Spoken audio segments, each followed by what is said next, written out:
starting now.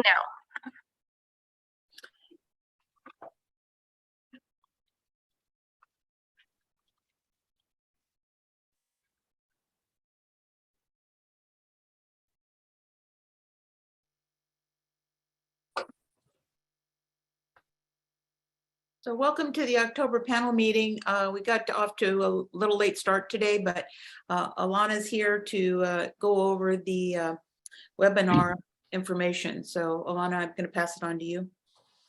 All right. Good morning, everybody. Today, attendees will be muted with the following exceptions. Presenters will be unmuted during their presentations.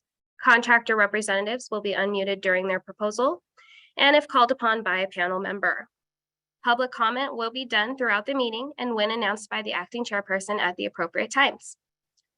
To public comment, use the raise hand feature to request to speak. Wait until your name is called and the host will unmute you so that you can speak, and there will be a 3-minute limit per speaker.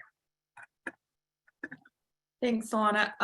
Yeah, so we do have a pretty full agenda today. We have several presentations, several motion items that we're going to be voting on. So with that, Alana, if you would take a roll call, please. Yes, it's actually going to be Melissa, who is sitting right Oh, here. I'm sorry. Sorry, Melissa. Sorry about that. No worries. It's been like tossed around this morning. Okay. So we're waiting on Gloria. Just joined. She just joined. Gloria Bell. Present. All right, Gloria. Chris Dombrowski. Present. Madison Hull. Ernesto Morales. Gretchen Newsom. Present. Janice Roberts. Here. Rick Smiles. Present. And Doug Tracy. Okay, Madam Chair, there are 5 members present. There is a quorum.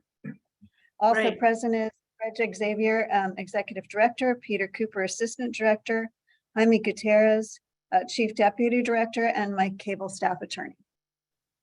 Great, thanks, Melissa. So I'm going to be asking for a motion to approve the October panel meeting agenda. I know there was a couple different scenarios with mostly personnel, but not so much with the agenda itself. So do I have a motion to approve the agenda. Second. Okay, I have a motion and a second. All in favor, say aye. Aye. Aye. Aye. Those opposed say no. The ayes have it, motion carried. Okay, and then I know that there were some questions around some additions that want to be made to the September panel meeting minutes.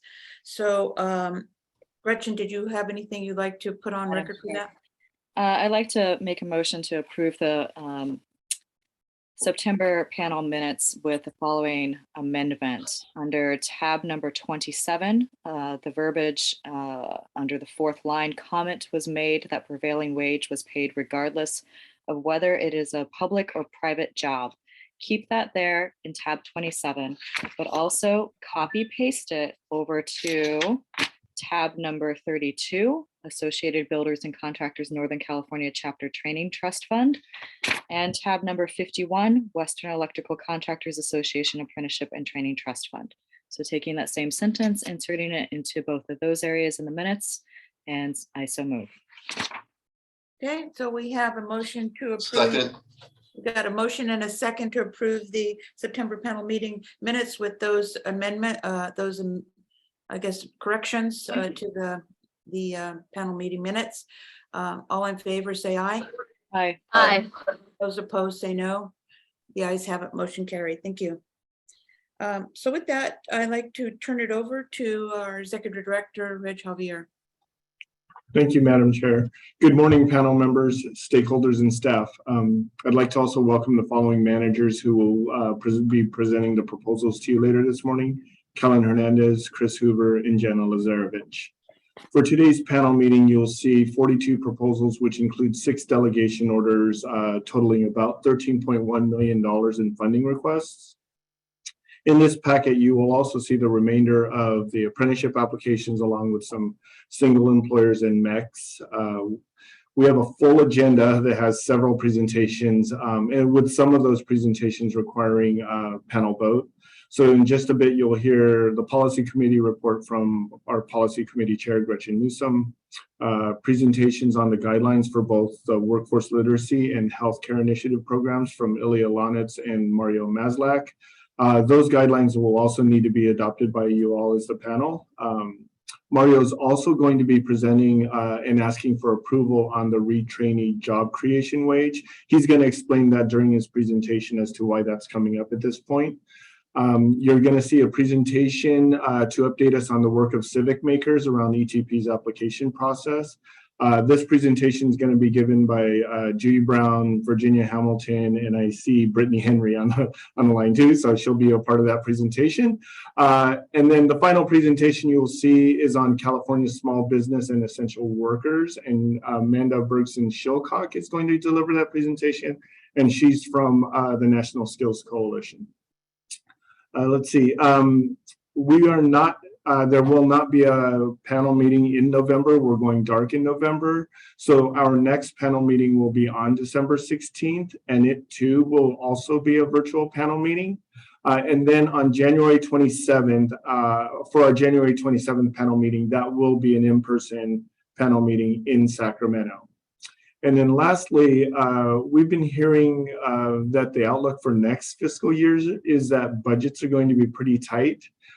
This can have some potential impacts on us. First, as you all know, for the past several years, we have received additional funds in the form of what we call alternative funding from the legislature for programs like paid family leave, SEED, last year's expansion in CCF funds, and in this year's healthcare literacy and healthcare initiative and workforce literacy funds as well. Although we'll continue to pursue alternative funding, it's likely that there's going to be less money available in the coming year. However, as for our core ETF funds, our fiscal team is working on a plan that will hopefully maintain our current contracting capacity at the very minimum into next year. They're going to keep a close eye on how things progress and report back to us as we get closer to the last quarter of this fiscal year.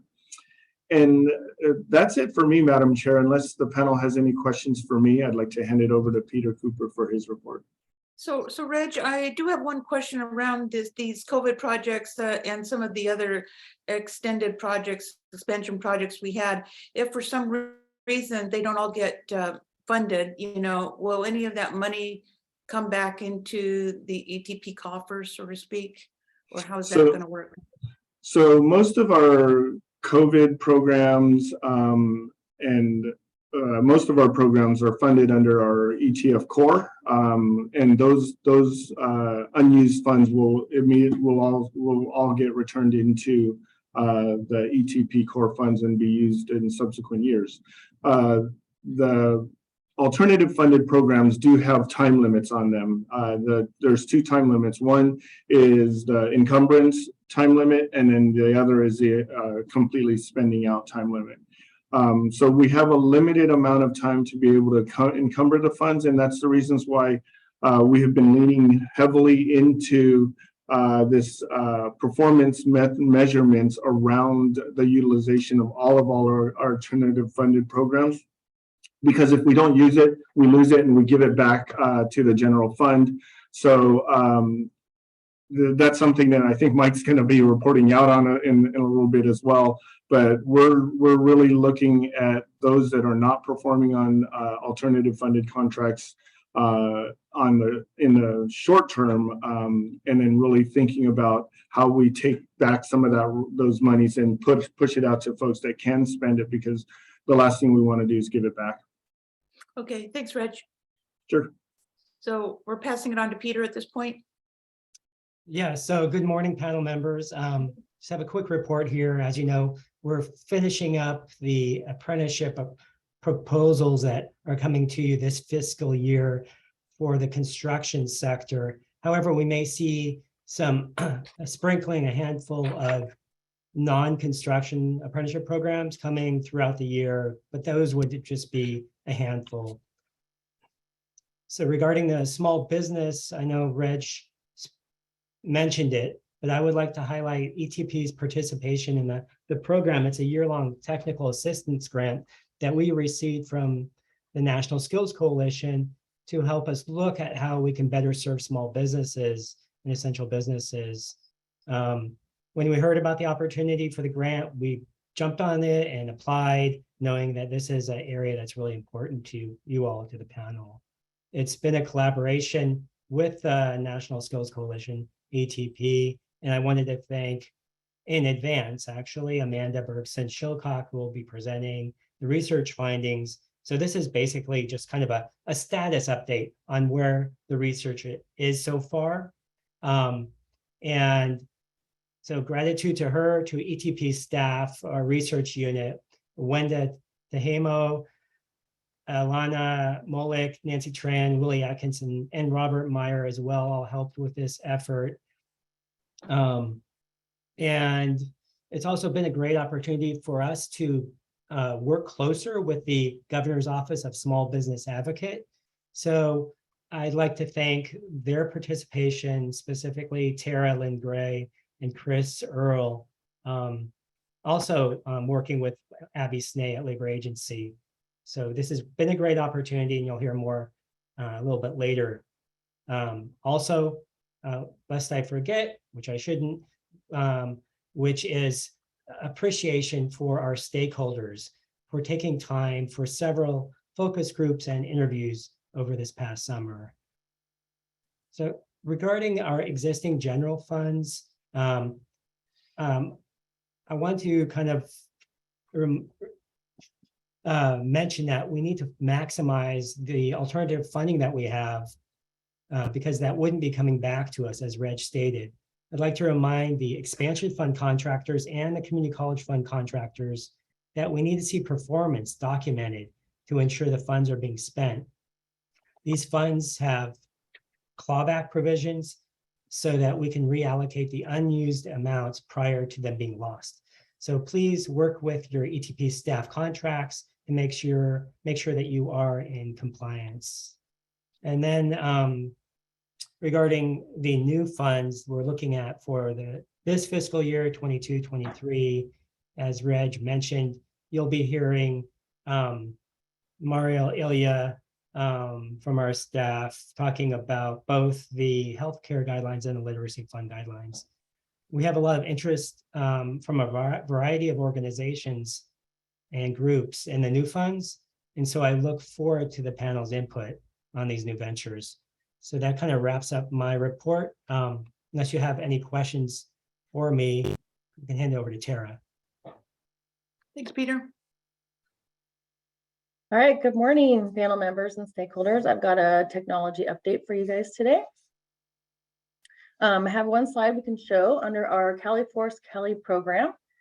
We've added some reports that have been requested by stakeholders to help them with their contracts and submit their information. So one is now contract specific, and that now is for stakeholders who have multiple contracts, then they can go in there and look at them individually rather than grouped by type.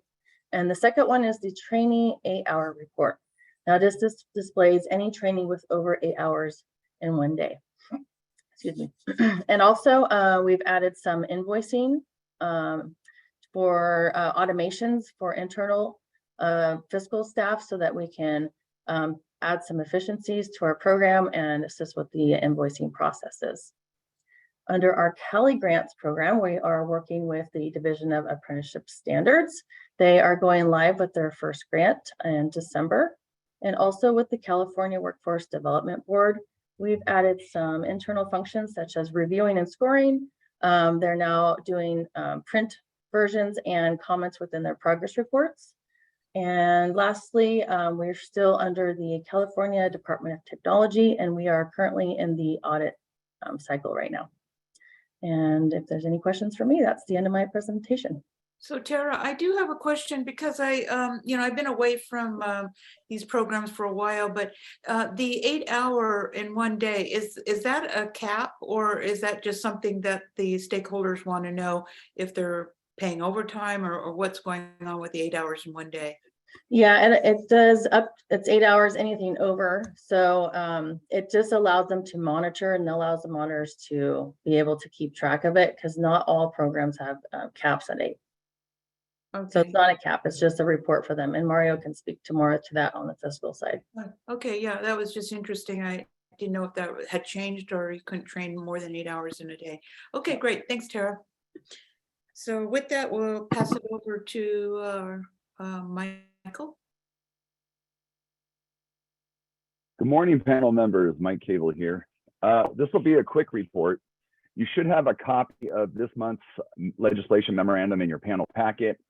As discussed at the last meeting on September 30th, that was the last day for the governor to either sign or veto any bills that had passed the legislature by September 1st. So attached essentially is the final scorecard for those bills that we were tracking for you. That said, there's not a whole lot of difference from the last legislation memorandum that you were provided, but perhaps there's two changes that are worth noting here from the last time.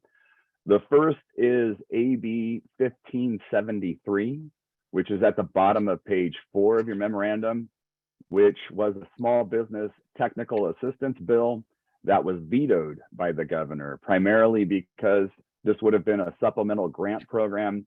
And kind of like Reg discussed, given lower than expected state revenues, the governor concluded that this program should be considered and accounted for more as part of the budget process. So it was vetoed.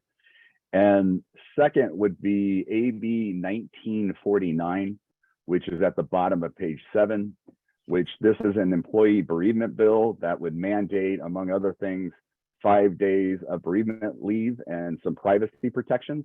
And this bill was signed by the governor and became law.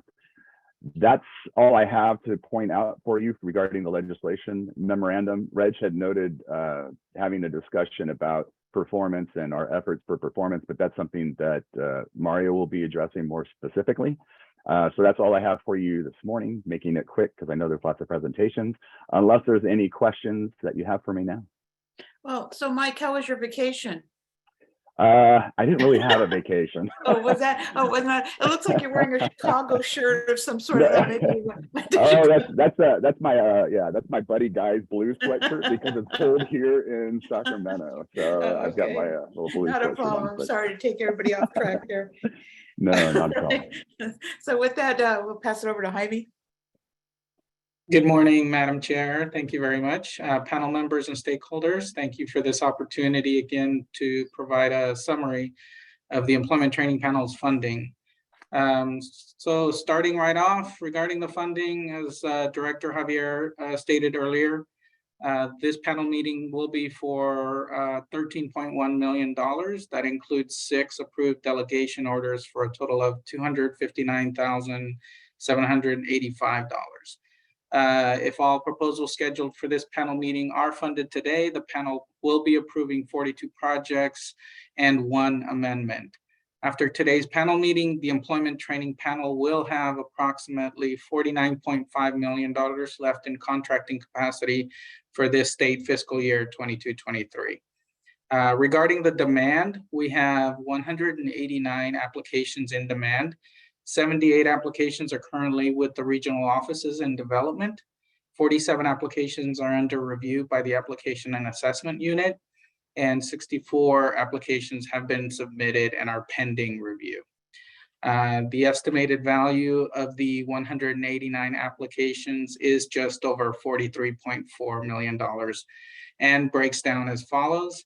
28.1 million in demand for single employer contracts, 5.9 million in demand for multiple employer contracts, 8.5 million in demand for small businesses, $441,600 in demand for critical proposals, and $431,040 in demand for apprenticeships.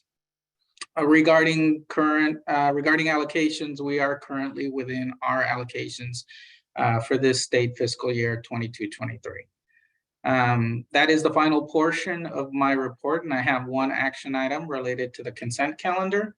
At this time, I would like to request that panel members identify which proposals, if any, they would like to pull from today's consent calendar, and then for a motion to approve the consent calendar with the exception and identity of those proposals being pulled, which will be heard individually and in order.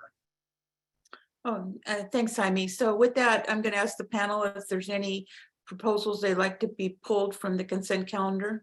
I'd like to pull tab 1, proposal 1, please. Okay, any other panel members?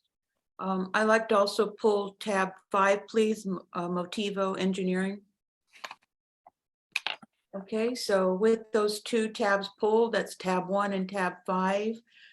Do I have a motion to approve? Motion to approve, Madam Chair, the agenda with the exception of pulling tabs 1 and 5. Okay, do I have a second? Second, Gloria. Okay, I have a first and a second. So before we take a vote on it, I'd like to open it up to the public to see if they have any comments regarding this, the consent calendar. There are no hands raised at this time. Okay. What was that? There are no hands raised at this time. Okay, thought I heard some background noise there. Okay, so with that, I'd like to take a vote to approve the consent calendar with tab 1 and 5 removed. All in favor, say aye. Aye. Those Aye. opposed, say no. The ayes have it, motion carried. Thank you. So, Thank you, Madam Chair. so with that, I'm going to pass it over to Gretchen Newsom to discuss our subcommittee meeting that we had last month. Thank you. So ETP's policy committee met on Thursday, October 6th at 1 p.m. via Zoom. The first agenda topic was a discussion on the use of productive lab training, centering around problematic practices that are allowing this training delivery method to be taken advantage of. As a result of this discussion, the committee has requested some additional questions and justifications regarding productive lab training to be included in both our applications and panel proposals going forward. Panel will begin to see these additional justifications within the next few months. Next, committee approved to move to the full panel for approval the guidelines for the new workforce literacy program, which is being funded through general fund dollars. This program is targeted toward individuals who are immigrants, refugees, English language learners, and will provide basic literacy, technical and digital skills, as well as workplace preparedness training. Panel will act on these guidelines later on this morning, so get focused. The last topic on the agenda centered around a second new general funded program, with committee also approving the new Healthcare Workforce Advancement Program guidelines, which you will also see for full panel approval later this morning. This program is targeted for healthcare and social workers, and panel will act on these guidelines again very soon. And if anyone has any additional potential agenda topics for ETP policy committee meetings, please email them to listtesta at elizabeth.testa@etp.ca.gov. Thank you. Thanks, Gretchen. Very nice. Very nicely done. So with that, I'm going to pass it over to our Civic Maker presentation. And I think it's Judy and Virginia, if they're available. We'll discuss what where they are so far with this, any updates. Thank you, Madam Chair. Thank you, panel members and stakeholders. My name is Virginia Hamilton, and I'm gonna just open up our report and then have Judy and Brittany take over. We are reporting on the status of our project to look at the ETP application process, the way it currently is, and any variations to that we might want to recommend to the panel at some point. And as you may remember, we are looking at this application process through the lens of human-centered design by starting first by really trying to understand what the current process is, and by understanding the viewpoints of the staff, the stakeholders, customers, and so on. So I'm going to ask Judy to report on where we are in the process. All right, thank you so much, Virginia. Hello, everyone. Nice to see some now familiar faces. Thank you for having us. This is our October updates. Apologize for that typo there. Thank you, Elena. As Virginia mentioned, we are experts in this human-centered design process that Civic Makers, as a certified small business here in the state of California, has been practicing with municipal and state clients for nearly 10 years. And we are so grateful to be able to learn from all of you about the great work that ETP does through this process, which really is about learning from anyone who touches the process who might be affected by any changes that might be made. So this is the process and how it looks. You all have seen this perhaps a couple of times, so I'll go ahead and move on to the next slide, which is our timeline. So we're still a bit on time here. We are actually going to extend our stakeholder interviews into November, which my colleague Brittany is going to talk about here in just a moment, to really make sure that we are hearing about the process and the experience with the process from a holistic set of stakeholders. Then we will be doing some data analysis. So Civic Makers is the only entity that owns the raw data. That raw data is through interviews that we've had with some of you that I'm seeing right here, and likely some folks who are on the call as well. And that will essentially give us some insights into what's working, what can be improved, whether or not the current process is indeed serving those it's intended to, and also where we might be able to make some tweaks, if any. Now, to be clear, we do not build automation systems. So our firm is very much grounded in learning from the people behind the process. I'll go ahead and ask if we could go to the next slide here. And we've mentioned this, but we have an internal, what we're calling our design team, which is essentially an advisory group. We're bringing them along, internal ETP staff made up of folks from across the organization to learn about the process and be right along with us as design decisions might be made or proposed through the prototyping and testing phase.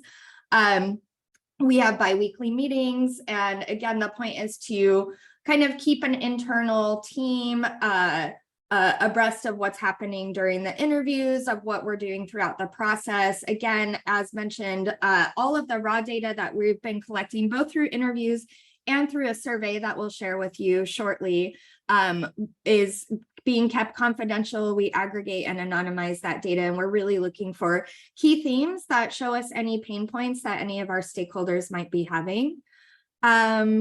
I'll go ahead and move to the next slide, and then I'm going to pass it over to my colleague, Brittany Henry, who has been leading the bulk of the interviews. Go ahead, Brittany. Hi, good morning. So over the next 3 slides, we're pretty much just going to give you a breakdown of our data to date. So we'll go through our stakeholder groupings, the numerical allocation of how many within each group we've talked to. And the last slide will give you a bit of emerging themes before we move into next steps. So these are our stakeholders that we have identified, both internal and external. And just to be clear, as my colleague has emphasized already, we're talking really about those who are involved in the administration of this application process and those who are receiving the service. So we have our ETP team members, panel members, management team members, those who come from various departments, and of course the regional field office team members. We have consultants that consult across various amounts of these consulting groups, and then we have the applicants themselves. So the actual employers, businesses, and we're really looking to talk to those with a consultant as well as those without, and potentially prospective applicants as well. So if we can move on to the next slide. So this is how many people we've talked to date. And keep in mind that our minimum amount of interviews that we are wanting to do is 25. We are most likely and definitely probably going to go over that minimum bar, which is great and fine. Again, 25 was just the minimum. So to date, we have talked to seven team members, to panel members, folks in the management department, folks across other units, as well as regional field office team members. We have talked to, and I believe this number should be updated to 10. So we've talked to actually 10 consultants. And just a note, we don't have a numerical breakdown here because what we found out, many consultants consult across various either single employers, MECs, or beyond. So we didn't give it an exact numerical breakdown. And then applicants. So we've highlighted this because to date, we have not been able to talk to directly the employers and businesses, which is a big stopping point for us, because that is who we are really wanting to talk to, as well as we did highlight the fact that we haven't talked to that many people from the regional field office, which is also a big sign for us, and who we're probably going to want to prioritize in this next round of interviews. So just want to point those out, as we're missing, when you hear the emerging themes, keep in mind, and you'll see a note on that slide, that we are missing key voices from these stakeholder groupings, thinking of the regional team office members, as well as the actual employers ourselves. We are working with the design team and we have already identified more stakeholders within both of these groupings, and we'll be prioritizing our next wave for these two particular fields. So that way we can make sure that when we give you our full emerging themes, they are representative of everybody within this process. Could we move on to the next slide? So this is the emerging themes this far, and want to really kind of emphasize emergent. These aren't solidified. Actually, as we talk to more of those key voices that are missing, these may change, or they may evolve to get more nuance, but this is kind of what we have to date identified across our stakeholder groups. So current perception across stakeholder groups is that the ETP application process does not follow a first in, first out methodology. That was the first kind of emerging theme that has come up across the field in terms of folks that we have talked to. And the second point here is there's a general lack of transparency in terms of both applicants and many ETP staff members are not particularly clear where an application might be in the process. And with this point, I want to emphasize a lot of times when you see the lack of transparency, it's not a nuance point to personnel, it's usually a nuance point to process design. And that does cause for a lot of chaos within a process. So want to, with this point, just uplift that point, that it's most likely a process design issue. And then this next emergent theme, awareness of what ETP, the awareness of what ETP is in the application process seems very limited to those who have gone through the process, or word of mouth, in that talking with consultants and other ETP staff members, when they talk to applicants themselves, usually they have heard from another applicant that has come through the process, or a consultant agency maybe has a marketing group that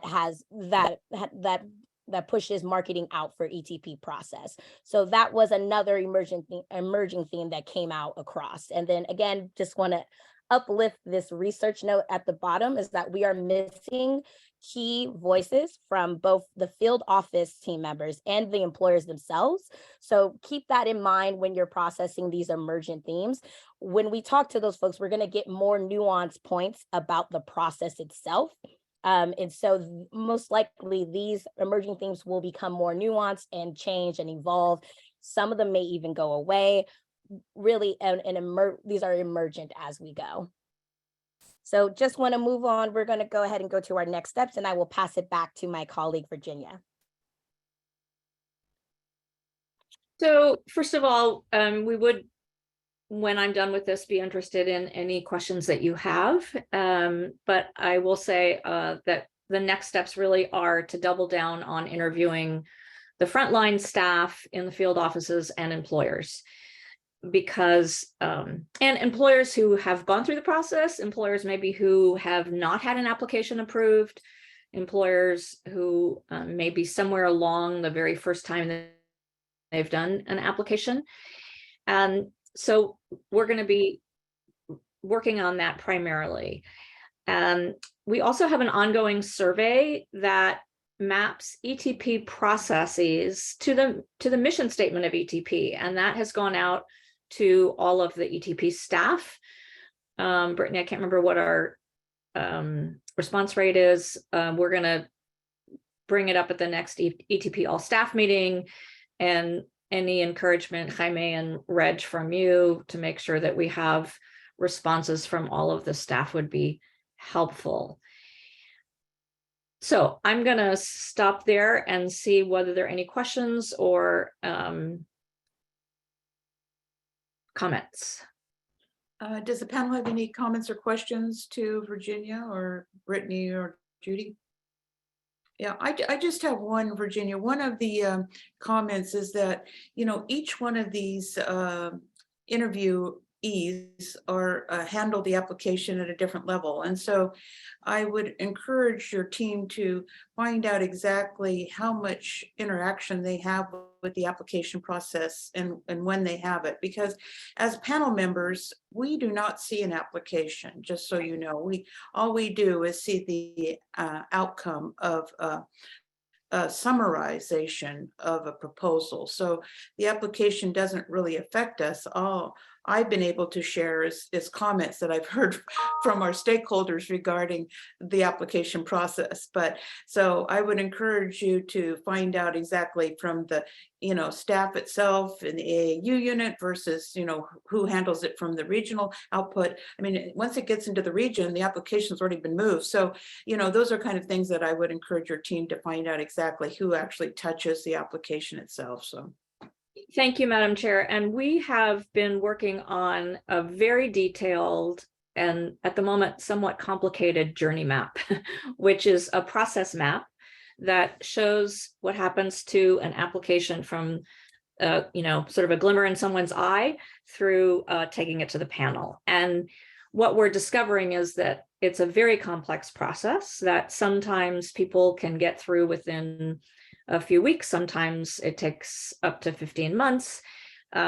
We have gotten quite a bit of feedback already from ATP staff who touch applications along the way, just as you suggested. But we also think that we need to do a little bit more on understanding from the regional offices who really take the first crack at it. So we are plotting that process. You will see that process map maybe next briefing, and just only to say that it's a little opaque in terms of people's understanding of how it works. And so before we can make any recommendations, we first need to understand every detail of how it actually works. Okay, great. Yeah, I'm glad you're looking into that. And like I said, I really encourage you to look at the person that touches the application first, and that would be the people that are submitting the applications. They're the ones that are probably more more invested in where their, project is at any one time. So I encourage you to invest more time in looking at our consultants, at our applicants, at our stakeholders, because they're the ones that are probably have most questions regarding where their application is in the process. So. Thanks, that's our plan. Okay, well, thank you very much for the presentation. Any other comments from the panel regarding this project? Okay, hearing none, I'm going to pass it on to Ilya, and he actually is going to talk to us about the workforce literacy guidelines. And then also we're going to take a motion on that as well. So. Thank you. And good morning, panel members. So I'm coming here today with the Workforce Literacy Pilot Program guidelines. And as Ms. Newsom stated earlier last month, or earlier this month, actually, we met at the policy committee meeting where I presented these, and there were a few changes that were suggested to be made. And from those changes were all made and are now in the guidelines that you see before us. So I can briefly go over what those changes are to show that they are in there, and then I'll go ahead and ask for a motion to approve. So if you could scroll down just a little bit, keep going down. Right there. So in the just above where it says guidelines, the paragraph just above that. So one of the items was to include priority to programs where certifications are earned by trainees who complete the training. And so in that last paragraph right before the guidelines, the second sentence includes that. So priority will also be given to programs where certifications are earned by trainees who complete the training. That was one of the items that was passed forward to be added into this program. If you can also go ahead and scroll down to where it says contractor eligibility. One item was for the community-based organization definition. It's the second bullet point there. There was a motion to add the word literacy so that the community-based organizations will have to have at least 2 years experience providing literacy education, where it said just education prior. And then if you can go ahead and scroll down to where it says curriculum. All right, and the second bullet and the fourth sub bullet. So in the policy committee meeting, it was brought up and voted on to look into 2 different delivery methods, distance education and hybrid learning, and create a reimbursement rate for them. After doing some research and speaking with some organizations, I found that really the distance education and hybrid learning were kind of one and the same thing, with just kind of 2 different ways of labeling it. And so I went ahead and put it under one delivery method. And so that definition there for distance education hybrid learning is defined as formal interaction which uses one or more technologies to deliver instruction to students who are separated from the instructor, and which supports regular and substantive interaction between the students and the instructor. And this can be done either synchronously or asynchronously. And then this may include utilizing technology to assist with the comprehension of the curriculum. This delivery method will have a reimbursement rate of $19 an hour. And just to give a little background on this, it's kind of basically a combination of classroom training, but from a distance, so kind of like e-learning, but also it does utilize some sort of independent work that is guided by instructors, and where instructors are grading it. Sometimes technology is utilized as well for that independent work. So it's kind of a combination of both of those, not to be confused with computer-based training. It's separate from that, but it's something that is utilized in community colleges as well as other programs, this training method. So we included it as per the vote in the policy committee meeting. Now also the next bullet, not the sub bullet, but the next bullet down, the one that says no training program shall consist of a majority of CBT. Per the policy meeting, we changed the language from primarily to majority, so that no program can consist more than 50% of CBT hours. And then if you can scroll on just very slightly, the last bullet there, this was also something that needed to be changed after the policy committee meeting, is to give a definition of what a qualified instructor is. And so here, contractors in this program need to use a qualified instructor as per this definition, which is someone who is competent in the subject matter, holds a bachelor's degree, and has a minimum of 2 years of directly relevant teaching experience. And those are the changes that were made. And so from there, what I would like to go ahead and do is ask for a motion to approve these guidelines as they are written for final approval as of today, so that we can begin implementation. Thank you, Ilya. I'm going to ask the panel if they have any questions, any additional questions or comments regarding this this information regarding the literacy program. I just want to say thank you to staff for incorporating all the feedback that we received at policy committee. Really appreciate your effort on that. Yeah, it is done very well. Thank you, Ilya. So I just want to make sure that stakeholders know that this program is open to all types of program, right? Single employers, MECs, is that correct? Correct. Yeah, it's open to all of our normal applicants and people who come in for our core program. And we're actually even opening it up further, allowing community-based organizations and nonprofits that are not paying into the unemployment insurance. Because this is a general fund allocation, the eligibility requirement for paying into the unemployment insurance is waived. It's not relevant for this particular training program. Okay, and so there's many bullet points mentioned around certification of instructors, time, in the field, whether it's 2 years or a bachelor's degree or whatever. How are you going to support that? Is that going to be self documented, or is it are you going to ask them to give ETP some type of documentation to ensure that that's happening?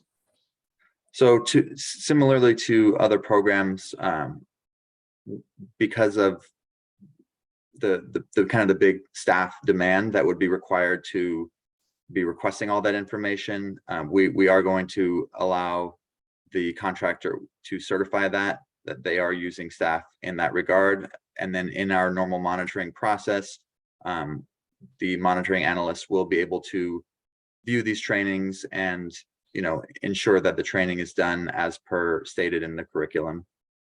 And then through our audits process, if any of these go through the audits process, which I'm sure some will, in a few years, then at that point they can also review items such as this. Okay, great. Thanks, Celia. I really appreciate you and your team putting this together. It looks like a great program, especially here in California. So, so with that, I'm going to ask for a motion to approve this project with Madam Chair, motion to approve the guidelines for the workforce literacy program, pilot program as presented. Okay, great. Thanks, Rick. Do I have a second?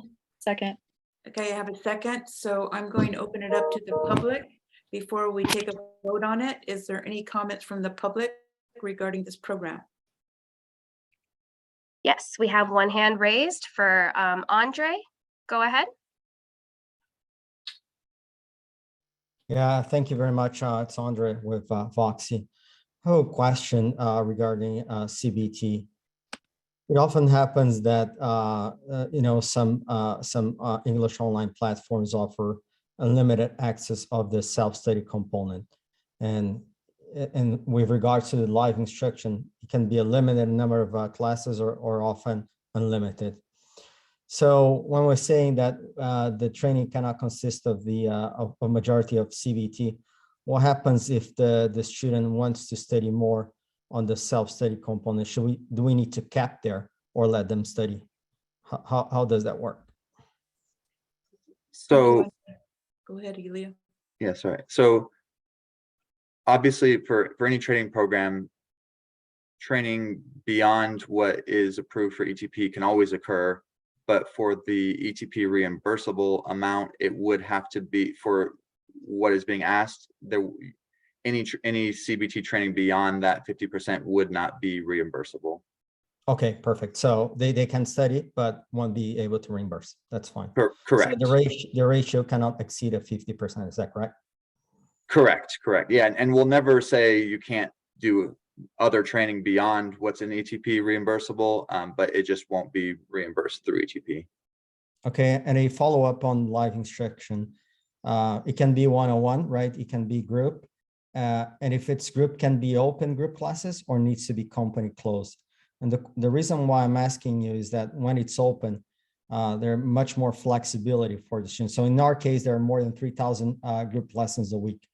While if it was limited, they'll be tied to a fixed schedule and will have less availability. I'm sorry.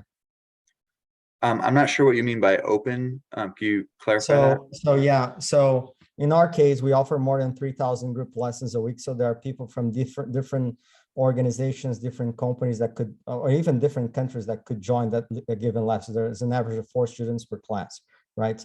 That's one model. The other model is company closed. So only students from that organization will be participating on that lesson. So number one is more expensive, and number two, there's less availability, right? And I just wanted to make sure that they can choose one method or the other. So ETP does have trainer to trainee ratios for instruction, which will be applied also within this program. So it will need to be met with those ratios. In addition, we do have requirements that were not given exception with this program for certain, in these classes, there has to be rosters with certain information. They can be electronic if requested, but we do need to include like name, schedule, so they have to be kind of set schedule and classes within the curriculum. Okay, that's fine. Thank you so much. Yeah, you're welcome. Thank you, Andre. Any Okay. other hands raised, Alana? Yes, we have Robert Meyer from ETP. Go ahead, Robert. Hi, I hope everybody can hear me. I did want to add one comment on this fantastic work, Ilya, that there will be information sessions on the program in the coming month. There will be 3 sessions scheduled. The first one will be November 8th at 1 p.m. and we'll be going through this program in detail along with the application process. But I just wanted to make sure that everybody's aware of that. There will also be clarification notices, and the EDU team will be contacting everybody that has provided input and that has also reached in and provided comment to Ilya's team and effort. But just wanted to add that to the consideration. Thank you, Robert. Yeah, and just to clarify on that, the 3 information sessions that we will be providing, we are going to be sending out communications on that today, and those will be required to attend so that each entity who may apply can fully understand the program and make sure that it is a good fit, but also make sure that the difference is known, because these applications will be assessed for quality to ensure that they do meet the requirements within the guideline. Thank you, Ilya. Any other hands raised, Alana? Yes, we have Bill Sachs. Let's see. Go ahead. Hey, this is Bill Sachs with National Training. I noticed that there's a requirement for the instructor to have a BA or a college degree, and I think that may be restricting the instructor base that's able to teach classes. I would suggest that you remove that so that you have a larger group of people that are able to teach English as a second language. They may or may not have that requirement. That's all. Thanks, Bill. Ilya, you can expand on that, but I believe that was either or. You could have a bachelor's or 2 years experience. Is that correct? The way it's written requires both. So the reason that was put in there was based on some research and feedback, and on just for English language learning, kind of similar to teaching English in a school setting, like through the K-12, teachers are required to have a bachelor's degree, and so it was entered in there as to ensure that instructors for this program really can understand literacy, especially English as a second language, to ensure that they have their own education well enough to teach that. Okay. All right. It looks like you've done your due diligence regarding that. So, okay, will it probably stand as is, Bill? Any other comments or hands raised for this program? There are no more hands raised at this time. Thank you, Alana. So I have a first and a second motion, so we're going to take a vote on it. All in favor, say aye. Aye. Those opposed, say no. The ayes have it. Motion carries. Thanks again, Ilya, for your time and your team for putting this together. Thank you for your time. Okay, we're going to pass it over to, let's see, Mario, and he's going to go over the healthcare initiative coming up. So.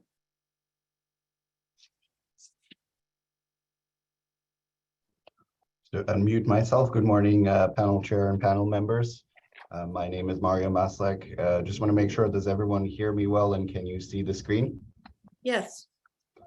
Okay, so just a quick note, in the panel packet, the memo covering this is actually behind the guideline. The guideline comes first and then the memo. It should be in a reverse order, but it is that way.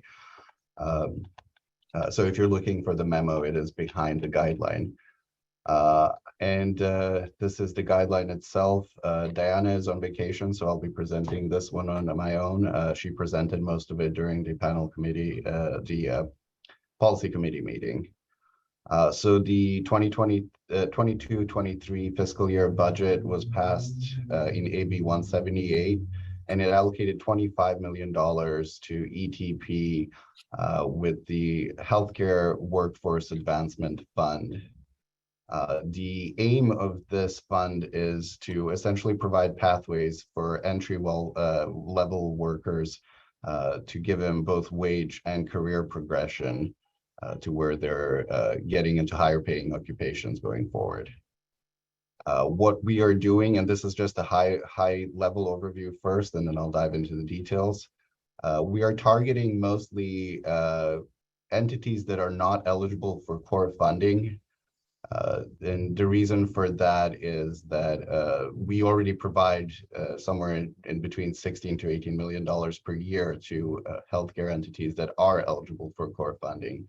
So we want to augment that and offer some funding to the nonprofits, community-based organizations, and things like that that don't traditionally apply for ETP funding.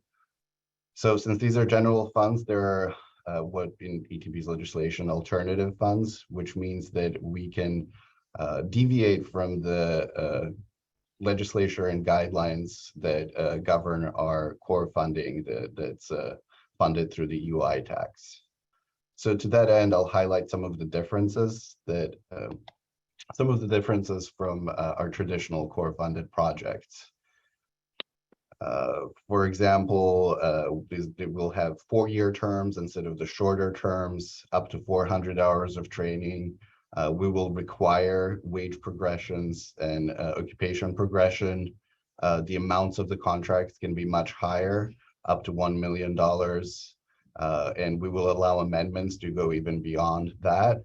And in the reverse of that, just like with the expansion and CCCF funding, we are building in the clawback feature that certain performance benchmarks must be met within the first year. Roughly 60% of the training has to be delivered within the first year. Otherwise, we can invoke the clawback feature and proportionally pull back some of the money. So I'll move into the actual guidelines itself. These are the deviations essentially from our core funding. We will accept applications for up to $1 million. Depending on the available funds, the contract amount may be increased through an amendment. The current performance will be a condition of maintaining current funding or consideration for additional funding. So that's essentially saying that those benchmarks at 25% in the first 6 months and 60% in the first year, we'll be checking that, and any amendments to increase funding or clawbacks on our end will be kind of pegged to that. Again, this just elaborates on that there will be specific benchmarks to retain approved funding. This will continue our performance-based contracting model, just like the rest of our core funding and most of our alternative funding that we've put through so far. The funding will commence next calendar year. We're looking at doing it in the first half of the year, so still within this fiscal year. We will potentially have multiple funding rounds, and all applications must be submitted during the window that will be open for applications to be submitted. Again, as I mentioned earlier, we're being a little bit more experimental with these funds in terms of allowing more time for them, so up to 4 years, so we can actually see and enable these applicants to perform to the level where we can see both wage and career progression, as we'll be mandating that for this funding. So who is eligible for this funding? Health and human service employers not eligible for the employment training tax, which we call core funds. Public entities, nonprofit organizations who have an alternative method of financing its unemployment liabilities are eligible for these funds. Employers may only apply once per fiscal year. They can apply for this funding as well as another alternative fund in the same fiscal year. But again, current and past performance will be a factor in considering the approval of those. MECs can certainly apply for these funds, and they can hold both the core and an alternative fund, such as the Healthcare Workforce Advancement Fund in the same fiscal year. But again, current and past performance is a current consideration. The prohibition on concurrent enrollment would still remain, so you cannot train the same trainees simultaneously on 2 contracts. All other eligibility requirements that are baked into the core funding remain with this. As far as trainee eligibility, trainees do not need to meet UI eligibility, which is again one of the tenets of our core funding. Unemployed trainees, which we call new hires here, and incumbent retrainees, as well as job creation retrainees, can train through this program.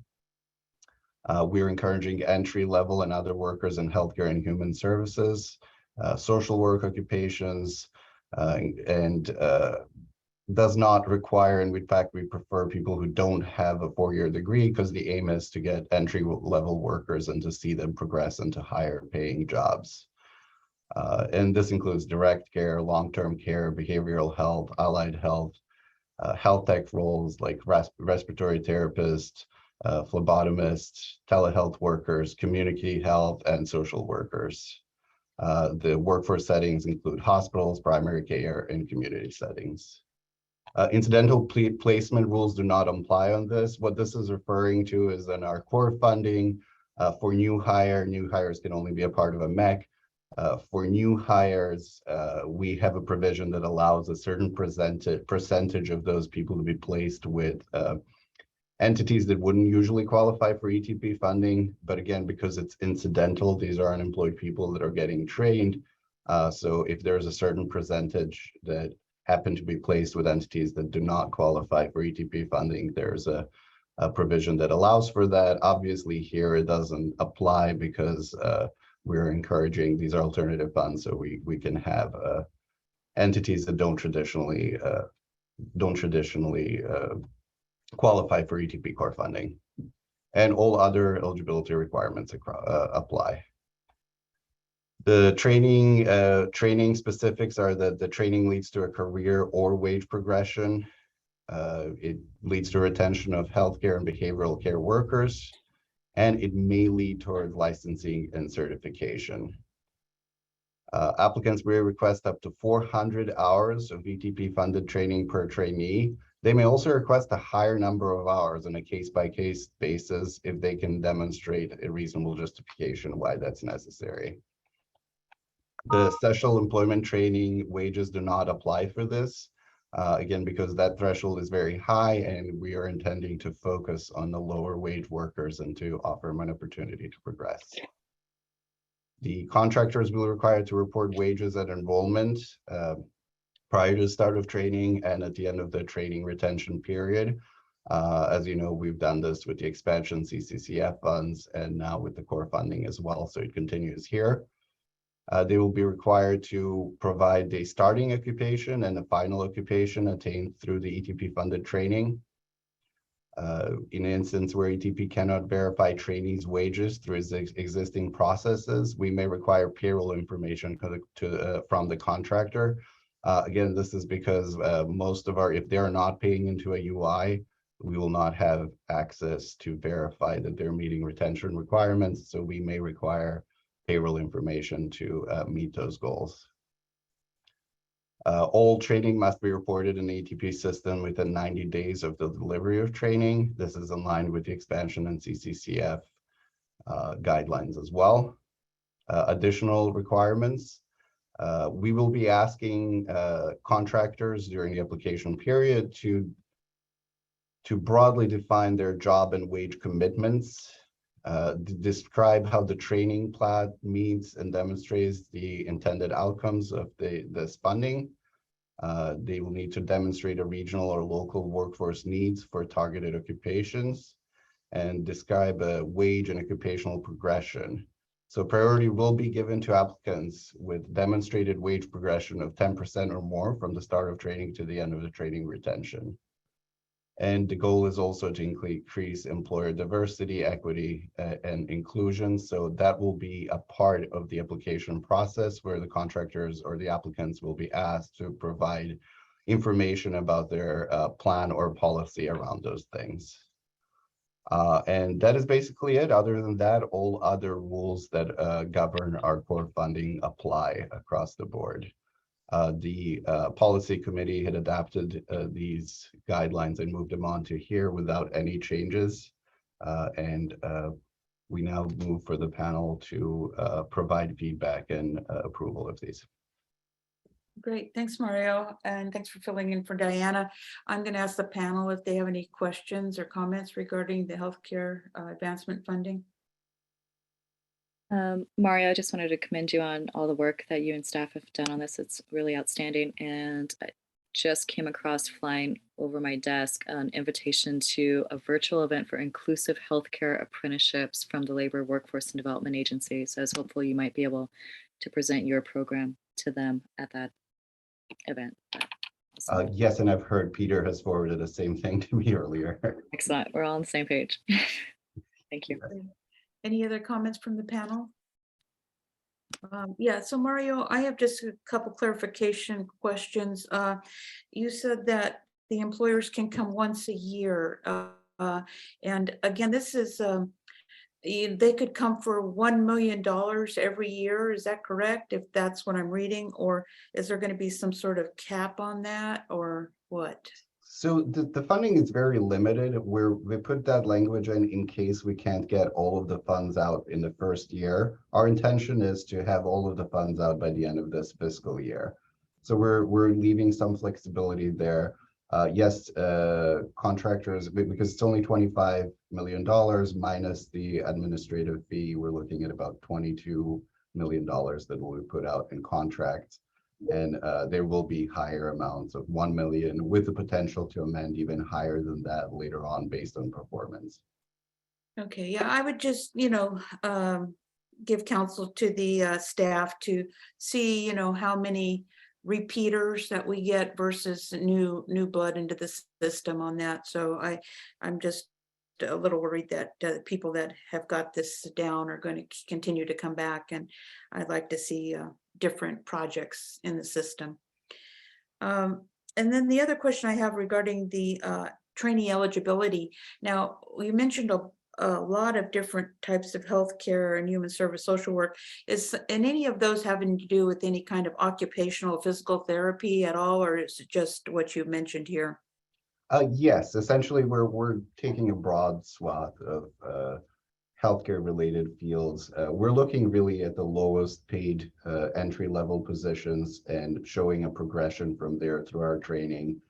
So really anything in a healthcare field that's lower entry level, low paid jobs that could potentially lead to other occupations. And that's why we're giving extra time and extra hours to be able to actually see that progression occur in contracts. Okay, is there any NACE codes that are going to determine who's eligible and who isn't? Not as of yet. We're working on that as to what will be eligible. Again, we are focusing, to your prior point, we are focusing on entities that don't traditionally qualify for ETP funding. So we're really expecting to see a lot of new applicants that we don't generally see. Okay, great. Thanks, Mario, for that clarification. Any other comments from the panel? Okay, do I have a motion to approve? Motion to approve the guidelines for the healthcare worker advancement funding. Second, Gloria. Okay, so as stated, okay, so before we take a vote on it, I've got a first and a second. I'm going to open it up to the public for any comments or that they would have on this proposal. There are no hands. Oh, wait, Robert Meyer, here we go. Good morning again. Similar comment to previous, we are planning an information session for the first week of December. Should be announced as part of the stakeholder notification. As well, we're building a repository for the information for both this and the literacy skill program approved earlier on the website. And Madison's putting together some great information for interested parties for these funded programs. That's it. Thank you. Thanks, Robert. Any other hands raised, Alana? No, there aren't. Okay, hold on one second. We have one more. Michael Jester, go ahead. Hi, Michael.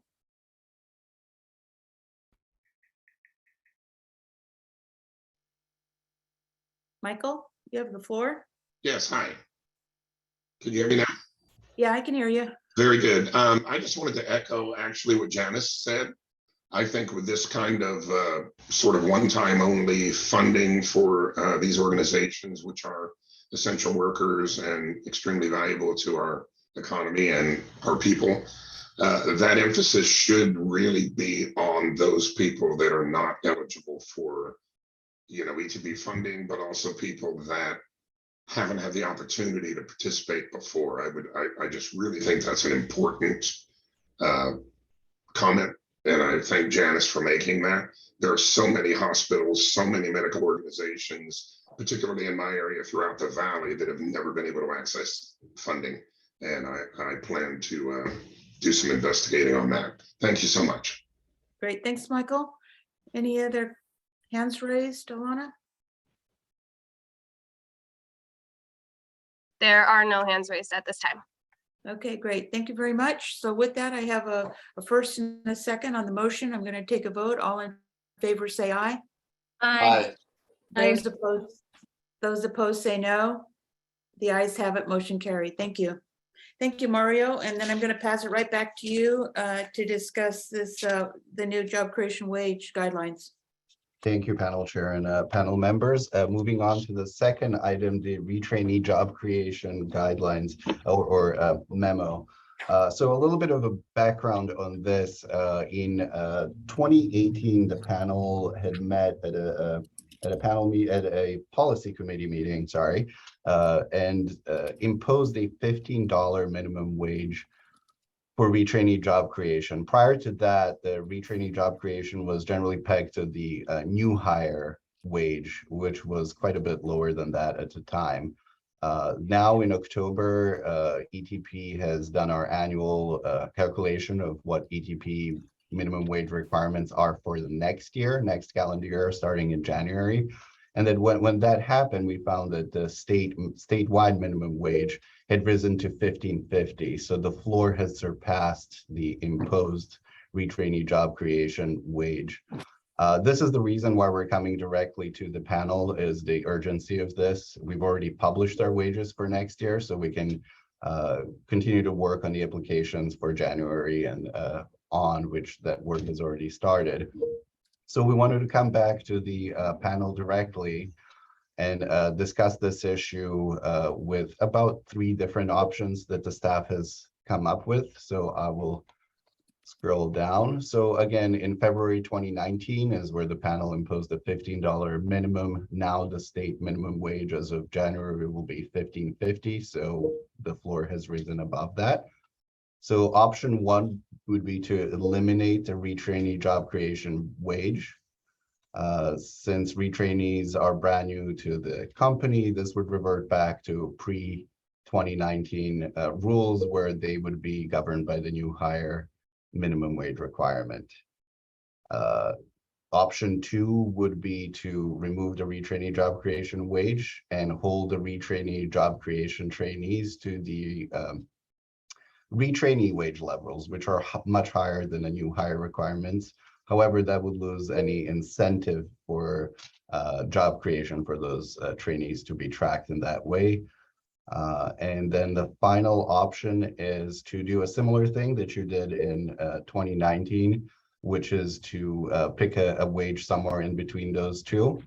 But in this instance, since we've learned a lesson this year, we would ask the panel to peg that wage, whatever you decide, to peg it to the minimum wage, the statewide minimum wage. For example, the statewide minimum wage is $15.50, and you would peg it to $2 more than that, or $1 more than that, or $1.50, so that as the statewide minimum wage increases in the future, we wouldn't have to come back for this kind of redetermination.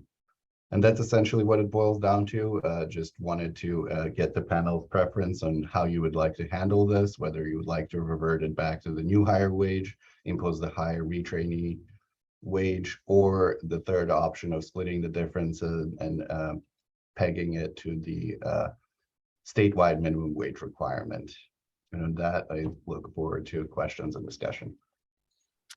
Okay, I'm gonna open, it's still very confusing to me, Mario, but I'm gonna open it up to the panel if they have any comments or questions regarding this, these recommendations and these options. Madam Chair, if I can share my sentiments, I'm always an advocate for higher wages. So I think what makes sense, at least in my opinion, is option 3, setting the new RGC wage. And as staff suggests, having $2 more than the statewide minimum wage. So as the minimum wage continues to raise or increase, then we're in alignment with that. Okay, and I'm gonna ask the other panel members their comments regarding the options, if they have a preference. I agree with option 3, so that we don't have to go back to the drawing board if, you know, when the wages do go up.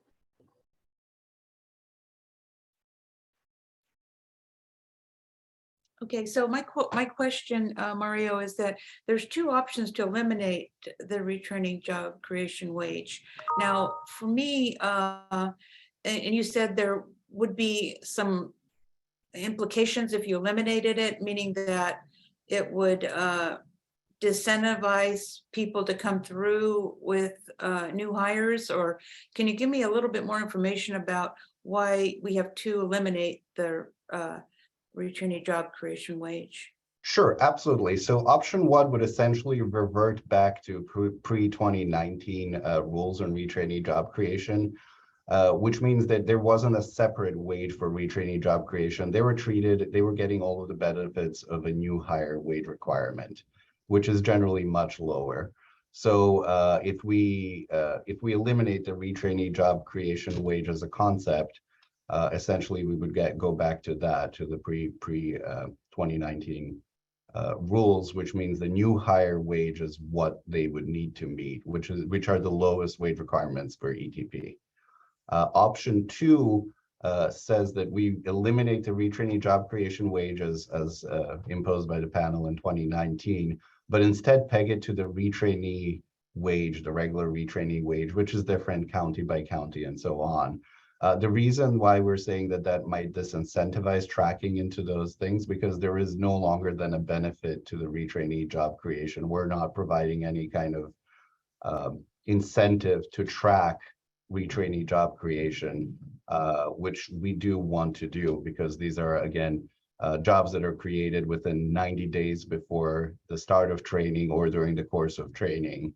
So we definitely want to encourage that type of training, and we definitely want to track it. But if there's no distinct benefit to tracking them separately, then contractors obviously are just going to call everyone retrainees and not give us those numbers.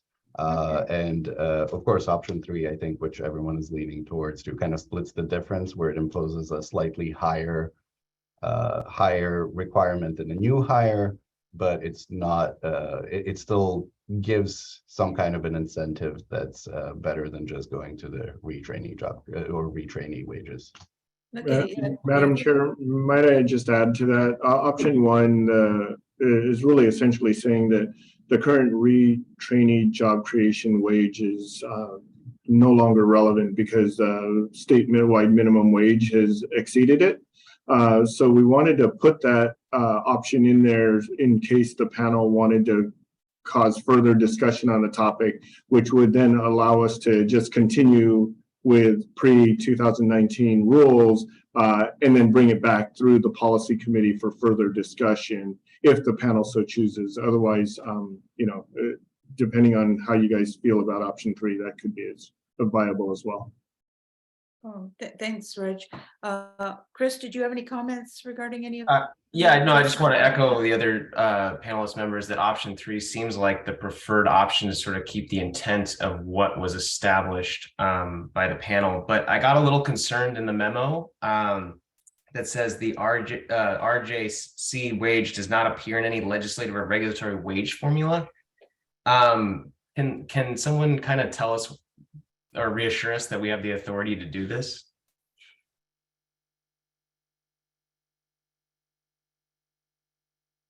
Michael? Yes, I believe we actually had the authority last time based upon our discretion for establishing policy. So I would be thinking that we'd be utilizing that same authority that we did last time. Chris, did that answer your question? Great. Nope, just wanted that stated. Thanks. Okay, very good. So yes, I also had mentioned earlier when I had a call this week with the staff was that I preferred option 3 as well. But as I was reading through it again, it just seemed a little bit, I'm thinking, wait a minute, no, there might be something kind of some hidden meaning in there that I'm not getting. So I just wanted to get some clarification on that. But I do agree with option 3. I think that, you know, doing what we did before, and I know the state minimum wage is going to change over the years, and hopefully it will go up, you know, year after year. So if we go ahead and use that $2 more than statewide minimum wage, I think that will satisfy what we've done in the past. So with that, Gloria, did you have any comments on your options as well? No, but I'm in favor of option 3 as well. Okay, so it looks like we almost have an unanimous choice of option 3. So with that, are we going to take a motion on this as well? Do we need to? I don't know. Yes. It didn't say. It didn't say Yes, here. I apologize. Yes, the at the end, we are requesting the panel actually have a motion and approve this. Okay, very good. So with that, I'd like to have a motion to approve option 3. Madam Chair, motion to approve option 3. With it being $2 above the minimum wage. Second. Okay, we have a motion and a second. So before we go ahead and take a vote on it, I'm going to open up to public for any comments that they may have on this regulation. All right, we have Michael Jester. Go ahead. Yes, hi, thank you. The only thing I wanted to point out here, and unless I'm completely off base, and if I am, please tell me, that would put the new higher minimum wage somewhere at about $17.50 to $18 an hour. Is that correct? Currently? That is correct. So for the next fiscal year, the statewide minimum wage is $15.50. If the panel approves pegging it to $2 more than that, that would be $17.50. Okay, well, I think my comment is that, again, since the majority of my projects are in the Central Valley, when I look at the wages as they currently are published for 2023, this would actually effectively raise the wage for the Central Valley and some of the other areas that are like the Central Valley, and it would actually lower the job creation wage for Alameda, Marin, San Mateo, Santa Clara, San Francisco, Contra Costa County. Is that correct, or am I off base there? So essentially, it would follow exactly what happened in 2019, where the panel pegged the wage to $15. I believe at the time, the statewide minimum wage was $13, so it was roughly the same thing. The only difference now is that it's pegged to the state minimum wage, so that as time goes on and a state minimum wage adjusts, this calculation would adjust with it. Okay, well, I guess my comment then would be, we are now giving an unfair advantage to some of the metropolitan areas in the state, because currently we're looking at $20.60 for some of those, or $19.66 for some of those, and we're now going to actually reduce their wage. These things need to be relative. If you're going to give that unfair advantage to the metropolitan areas, then the high unemployment areas, or the Central Valley areas, or the Owens Valley areas, that seems to be to our detriment. So I would ask that at least that be discussed and considered. And that's it. Thank you. Thanks, Michael. Is there any comments regarding Michael? So maybe could send something to him, because I know that Michael does a lot of projects in high unemployment areas, and I don't know if that makes a difference, but I don't think that it didn't make a difference on what counties that we had in the past when we implemented this several years ago. So I don't know if it's going to make that much difference, but I just thought I'd ask the staff if they have any comments for Michael. No comments. Again, the minimum, as the state has increased the minimum wage over the last, I believe it was 7 years, that it was steadily increasing. Basically, for most of our high unemployment area, new higher wages are now at the floor. The floor has risen and gone past all of that. So in general, for high unemployment areas, it's 1550 across the board, and this would make it 1750. All right, thank you. Alana, is there any other hands raised? We have Joseph. Go ahead. Hi, good morning. Thank you for allowing me to speak. I just want to encourage the panel to consider the possibility of, rather than considering a specific dollar amount, consider a percentage, because back when the $2 extra was originally input, that was about 15% increase over that $13 minimum wage, and now it would be about a 13% increase. And so that percentage increase is going to continue shrinking as that minimum wage goes down. And so that $2 becomes less valuable as minimum wage goes up. And so I would just encourage considering using a percentage as opposed to a raw dollar amount. Okay, so does the staff have any comments regarding that as well? Because he makes a good point. Yeah, absolutely. I mean, that's something we can certainly do. We're recalculate every year. We were just keeping it simple and pegging it as a dollar amount as a percentage of the wage. And again, I wanted to reiterate what Reg had proposed as well. If the panel would choose so, you can elect option 1 and decide to bring this matter back to the policy committee, so we can have a more detailed, discussion if we want to do things differently other than this was proposed. Again, it's the reason we're bringing this kind of as a shotgun decision to you is because the floor has surpassed the previously imposed wage. We wanted to give the panel an opportunity to act on that. And if you so choose and choose the option 1, we can certainly come back and have a more deliberative discussion at policy committee next time we meet. Madam Chair. Go ahead. I was just going to add that if we did do that, maybe we could address Chris Dromboski's concern about authority, and we can maybe take a look at what authority we had last time. So there could be a few issues we could discuss if we want to take it back to committee. Okay, thanks, Michael. So do we have any idea when our next policy committee meeting will be taking place? We can schedule one for November, considering there is no panel in November. It can be mid to late November, and that way, whatever issues, whatever decisions are made there could come to the December 16th panel meeting. Okay, so with that, so we're going to table this at this point. Is that correct? Is that I'm going to just pass it on to the rest of the panel and what their decision may be? Madam Chair, I'll go ahead and withdraw my motion and instead motion to table to the next policy panel meeting of the next policy committee meeting. Do we have a second on that as well? Second. Okay, so we have we're going to table this for the next policy committee meeting. So I have a first and a second. So I'm going to ask Michael, do I need to open it up to the public again for that?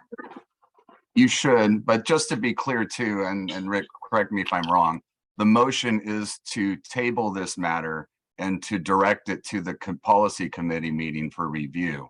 Correct. To bring back to a future panel meeting, correct? Correct. Okay, so we have a first and a second, so I'm going to open it back up to the floor to the public to see if they have any comments based on the new motion. Okay, we have one here for Kay. Go ahead. Thank you, Madam Chair. This may be just a point of clarification from Mario. We are talking about core funds here, correct, Mario? So there would be an exemption on the literacy pilot project excuse me, the minimum wage there? I think retraining job creation cuts across, different funding streams. It was certainly present in expansion. It was kind of an item in and of itself, separate from that, on our wage requirements. So potentially this could affect alternatively funded programs as well. Just to add to that, this will not affect the literacy funds. Okay. Do we have any other hands raised? There are no hands raised at this time. Okay, so we're going to take a vote, and just to be clear, we're going to table this this proposal or this action item until the subcommittee meeting that may be scheduled in the future to get more clarification on a few items. So with that, I have Bring up to a future panel meeting. Yes, so we have a motion and a second. All in favor say aye. Aye. Aye. Aye. Those opposed say no. The ayes have it, motion carried. Thank you. Okay, we got Thank- through that one. Okay. Thank you, Madam Chair and panel members. And if I may just use a minute or two of the soapbox since I have it, I just wanted to echo some of the things that Reg has mentioned and Mike Cable has mentioned as well. That is mainly centering around the performance of expansion and CCCF funded projects. We are hitting now 1 year, as of October, we're hitting 1 year of the performance on those projects since they were approved. And those projects have provisions built into the contracts that require them to perform at 60% by the time that they're hitting this benchmarks. So to that end, I just wanted to announce that our legal department will start sending notices to those who are not meeting that benchmark. And we may still choose to invoke the clawback provision to claw back some of the funds that are not performing as well. And I also wanted to announce that we may be bringing to the policy committee in the future a change to these guidelines to allow for amending up above the cap on these projects to be able to redistribute and maximize the use of these funds. Because we're really up against the wall. Our authority to spend these funds is very short for expansion and CCCF. It expires in 2024. So we want to make sure that we are maximizing the use of these funds to the projects that are performing well, rather than the ones that are not performing. And thank you again for listening to my many presentations today. No, thank you, Mario. Thank you for you and your team and for putting all these together. I know that the wage issue was a little bit impromptu. I mean, I just received it as first I looked at it, so I was a little bit concerned. I was confused as well. So I'm glad we're bringing it back to the a subcommittee meeting or to the next future panel meeting. So appreciate it. So with that, we're going to have one more presentation, then we're going to take a break before we go into our proposals. So with that, I'm going to pass it over to Amanda Berkson-Shillcock to talk about the small businesses and essential workers that Peter talked about earlier today. Thanks so much, Janice, and thanks for the opportunity to be here with all of you today. I'm Amanda Berkson-Shillcock. I work for the nonprofit, nonpartisan National Skills Coalition. We are a workforce policy advocacy organization working across the country with workforce boards, community colleges, and other workforce and education leaders. I want to thank Reg, Peter, and the whole ETP team for their collaboration. California was one of just 5 states selected to participate in this technical assistance project over the last year. And the goal was really to help you all understand a little bit better the needs and opportunities that are faced by small businesses of fewer than 50 employees and essential workers, including workers of color, as they try to pursue upskilling opportunities. And I think you've heard already in Ilya's presentation on the workforce literacy grant and others that this is an area where ETP is doing some important investing. And so having better data can be really useful. Next slide. So the first data I'm going to share with you comes directly from ETP, and then we have some original data that was collected for this project. Next slide. So in particular, the data that came from ETP itself was 3 years of data from your single employer contracts, so not the MECs, and trainee demographic data, again, focusing on businesses with fewer than 50 employees. And the intent here was to kind of take a quick snapshot of who is ETP already reaching with its single employer contracts as a way of potentially illustrating where there might be areas that ETP might want to consider doing further outreach in the future. So this is a kind of backwards looking retroactive, who is ETP already reaching? Next slide.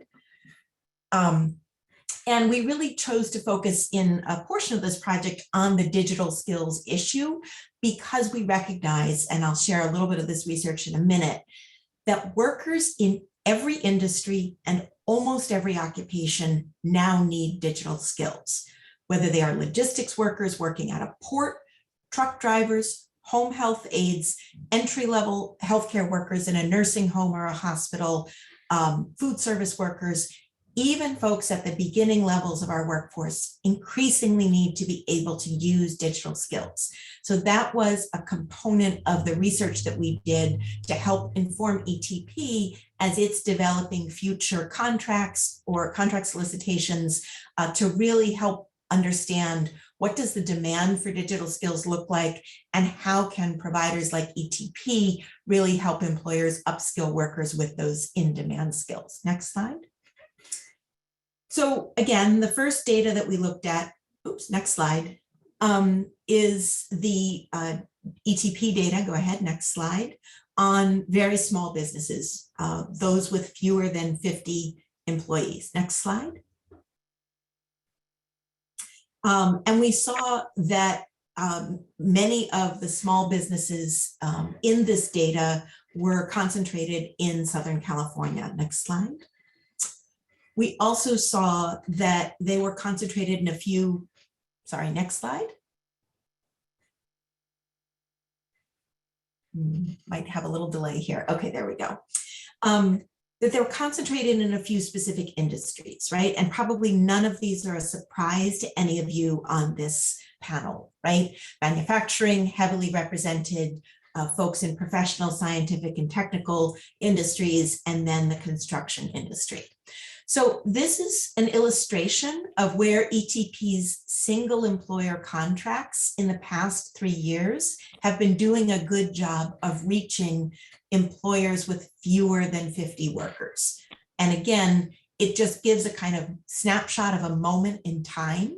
And then as we look forward, knowing that there are different funding streams that ETP has responsibility for, we can imagine that this data might change in the future. Next slide. So that's a small data set. We also looked at the demographics of the workers who got to participate in this training. Next slide. And here we see that there is a robust representation of workers who identify as Hispanic or Latino, more than 40% of the participants, whereas there is a modest representation of workers who identify as African American or Black. There are also small representations of several Asian American and Pacific Islander categories.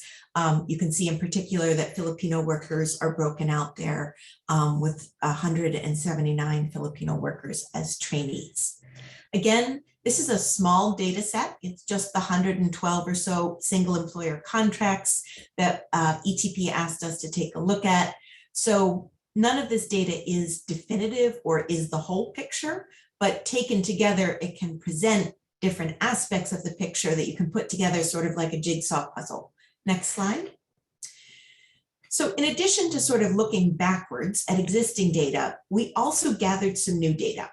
And this was gathered through focus groups and individual interviews. And I just want to emphasize, focus groups and individual interviews are not a random sample, right? They are not intended to be a comprehensive survey of everybody ETP has reached or could reach. They are not intended to be a random sample such that we know that we got every corner of the state or every demographic.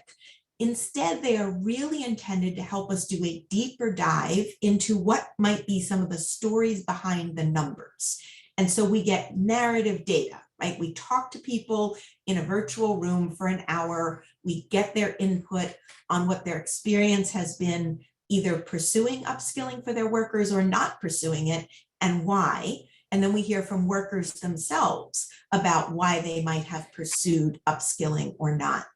We did not limit these focus groups only to people who had gotten ETP contracts. So some of the people that we interviewed or participated in a focus group had never engaged in ETP sponsored training. And that was deliberate because we also wanted to hear from small businesses and essential workers who had not previously engaged with this training system. Next slide. So what did we find out from this? We had a focus group with workers themselves, we had a focus group with businesses, and then we did some individual interviews in follow-up with businesses and support organizations. Next slide. Okay. We found out that for some small businesses, they are really depending on informal and very local training and upskilling opportunities for their workers. If they can't offer it in-house, and for many businesses, you all may be familiar with these, you might have the owner of the company who's wearing 10 or 12 hats, trying to serve as the HR person and trying to serve as, the CEO and the CFO and 2 or 3 other roles. They may not be able to provide training in-house, and they often turn to smaller nonprofits or other community organizations. We heard the Urban League mentioned as one example to help their workers build really foundational skills, right? And so it's not clear that all of those organizations have strong connections to understand the kind of next level training that ETP contracts can provide. And so we see a potential opportunity here for better connections and stronger connections between some of these local service providers that are providing entry-level training, and then making sure that those workers and businesses are aware of the resources that ETP offers for their next stage. Next slide. Another piece of feedback that we got, and this sort of talks to some of the particular demographics of the folks we talked to, is that trusted community-based organizations are often where businesses turn if the business owners themselves, if the entrepreneurs are from marginalized backgrounds, whether they are people of color, women, low-income entrepreneurs. And so again, bringing some of those trusted community-based workforce training providers into the fold a bit more through programs that, like the one Ilya talked about through the workforce literacy program, could be a really smart strategy to make sure that entrepreneurs of color and other marginalized business owners are really taking full advantage of the resources available to them through ETP. Next slide. We also asked workers why they hadn't participated in upskilling opportunities. And we heard a number of workers say essentially that they're experiencing what some people call the yo-yo economy. You're on your own. And their perception was that their bosses would not support them if they wanted to pursue additional training. They often identified something they'd like to learn more about, either to help them do better at their current job or to get promoted into a different role. And we don't know for sure why employers might not support workers who wanted to pursue upskilling. We do know from prior research that National Skills Coalition has done in other states that sometimes employers might be overly invested in holding on to effective entry-level employees, so they're sort of afraid to promote them. Sometimes they're just too short-handed, right? Workers are just too busy actually producing items on the shop floor, serving customers. And in some cases, unfortunately, there may actually be active prejudice against providing workers training if those workers are of particular demographic backgrounds. So there could be a range of reasons, but this is an area that could benefit from some further exploration. Next slide. So, Amanda, Yeah. before you move on to that another slide, I wanted just to clarify this a little bit. It seems like they versus us sort of speak here. I don't know, did you interview the sort of called bosses on why they don't support it versus just the employer's input? Because, and I don't know what the time frame is on all this information. Is it over a 2-year period, over a 5-year or 10-year period? But if you're looking over a 2-year period, a lot of employees now are working from home. And so, I don't understand, are you looking into that consideration? 65% of the workforce is still working from home. So, the training, obviously could be, I don't know, short-sighted because of, where they're located now versus in a workplace. So anyway, did you get input from the employers versus just the employees? Yes, we did hold focus groups separately for employers and employees for exactly that reason, because we wanted to get frank feedback from both parties, because they have different considerations, different barriers, and different opportunities, right? Folks who are trying to run a company may have a plan for providing training that the entry-level workforce is not necessarily aware of, right? And so we wanted to make sure that employers had a chance to share with us both their successes and their frustrations in providing training, as well as having workers be able to share their frank feedback about what they thought had worked well and what had not worked well. And this is a short summary presentation because we wanted to be respectful of your time on the panel. We know how packed your agenda is. I know Peter and his team are happy to have additional conversations, and I certainly am as well, to share other things that we heard in this conversation. One thing we did hear a lot from employers is just the shorthandedness issue, right? That they are overwhelmed with an enormous range of activities and requirements that they are trying to do just to keep their businesses afloat and their heads above water. And we do see that that's a particular challenge for smaller employers because they aren't big enough to offer in-house training opportunities, and they may also not have enough bandwidth to investigate the kind of outside training opportunities that ETP and other resources might offer them. So that's an ongoing challenge, certainly worsened by the pandemic, when employers are feeling like they're trying to keep on top of a remote workforce, and they're trying to handle absences caused by illness and every other thing that we've all been dealing with in this chaotic environment of the past few years. Okay, thanks, Amanda. Next slide. And some workers talked about the importance of paid time off, which I know is a topic that has gotten lots of coverage, so I don't want to dwell on it. We certainly heard that when employers do give paid release time for folks to participate in training, they really treasure and appreciate that, because they feel like, I'm already scheduled to be at work, I've already got childcare for my kids, I've already got transportation to this work site to be here, and that's why this is really powerful. Next slide. We also heard that in some cases, worker advocacy groups are not aware of the wealth of resources that ETP offers. And so maybe talking to worker advocacy groups could help them become kind of allies in advocating with businesses who are interested in upskilling their employees and don't have the resources to develop a whole in-house training program to really take advantage of ETP as a potential resource. And we can talk more about that, but I want to make sure we get to a couple of our other major findings. So next slide. So what prevents businesses from accessing upskilling funds, right? We heard from several small businesses that they just don't have the internal staff capacity to even analyze the funding opportunities that come across their desk. And we heard from a minority of folks that their perception is that public funding is complex and difficult to access. Now, here I will emphasize, these folks were not familiar enough with the workforce system to even distinguish between Workforce Innovation and Opportunity Act funding through the workforce boards, ETP's funding, or other funding sources. So this was their perception about what to them can sometimes feel like a big mystery of a complex set of actors providing a complex set of training resources. And again, this gets us to the question of who are the trusted intermediaries that these businesses already know and are familiar with, and how might we make sure that those trusted intermediaries have accurate information about ETP's resources to share with businesses who might be really excited to access them if they were able to. Next slide.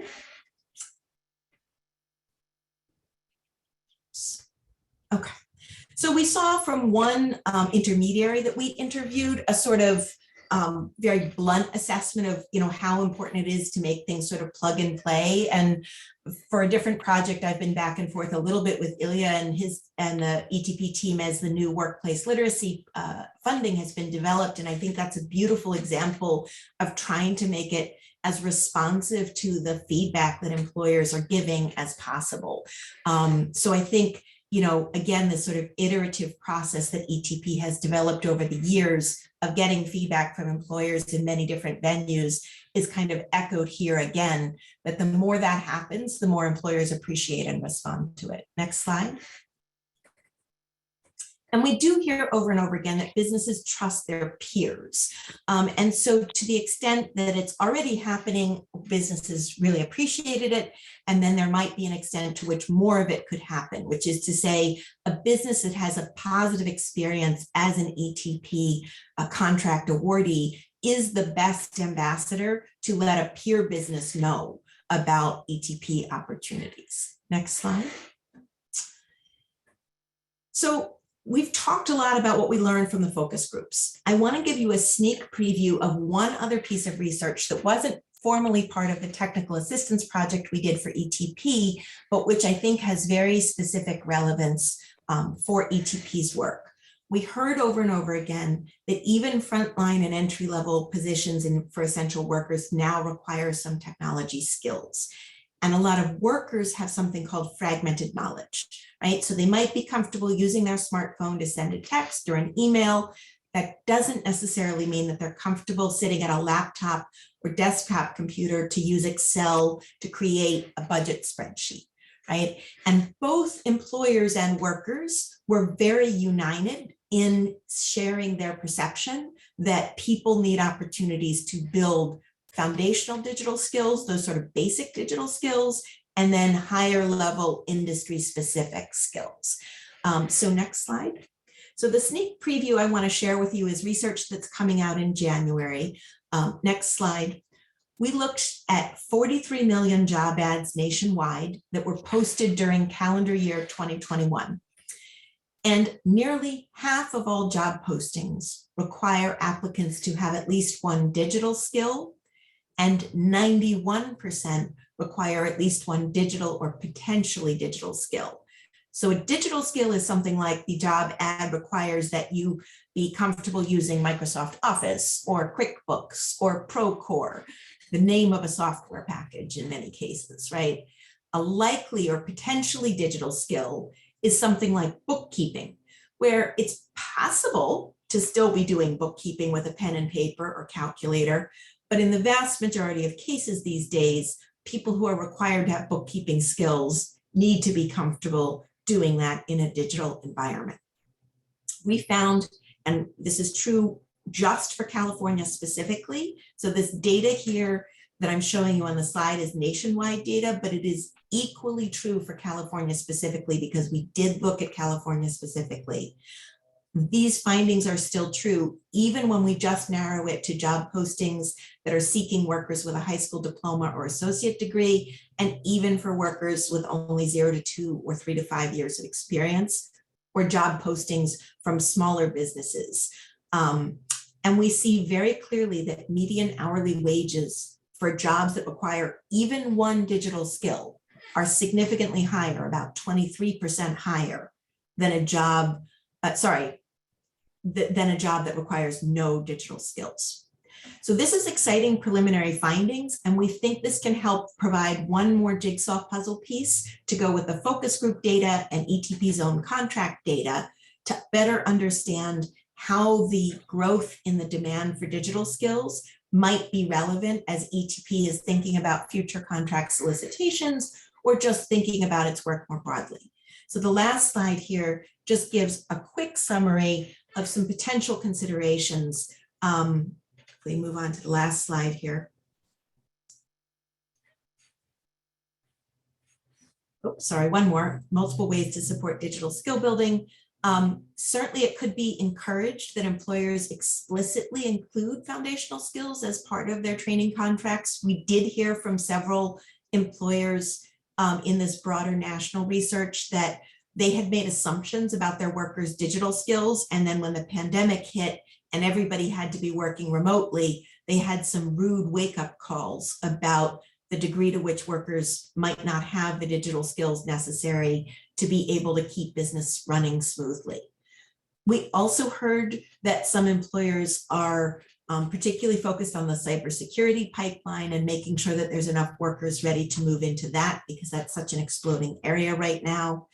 And then we've heard from another state, actually Hawaii, that they've done some gathering of baseline data to better understand incumbent workers' digital skills by doing on-site assessments in collaboration with employers to kind of gather some baseline data to better understand the workforce. So there's a wealth of data in what I shared with you here. Again, each piece of this data is just one puzzle piece, and any focus group input is just one or two voices from the field. So we want to keep this in mind in the broader context of the hundreds of employers that ETP partners with at any given time. But we hope that these different jigsaw puzzle pieces together can help you get more of a complete picture about the small businesses and essential workers who are currently being served by ETP or could be served by ETP in the future. Let me stop there and turn it back over in case there are questions. Okay, does the panel have any questions for Amanda regarding this small business digital training?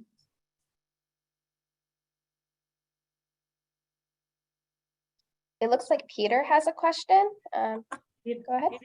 Yes, I do. So it's not a question. There's obviously a lot of information and very little time.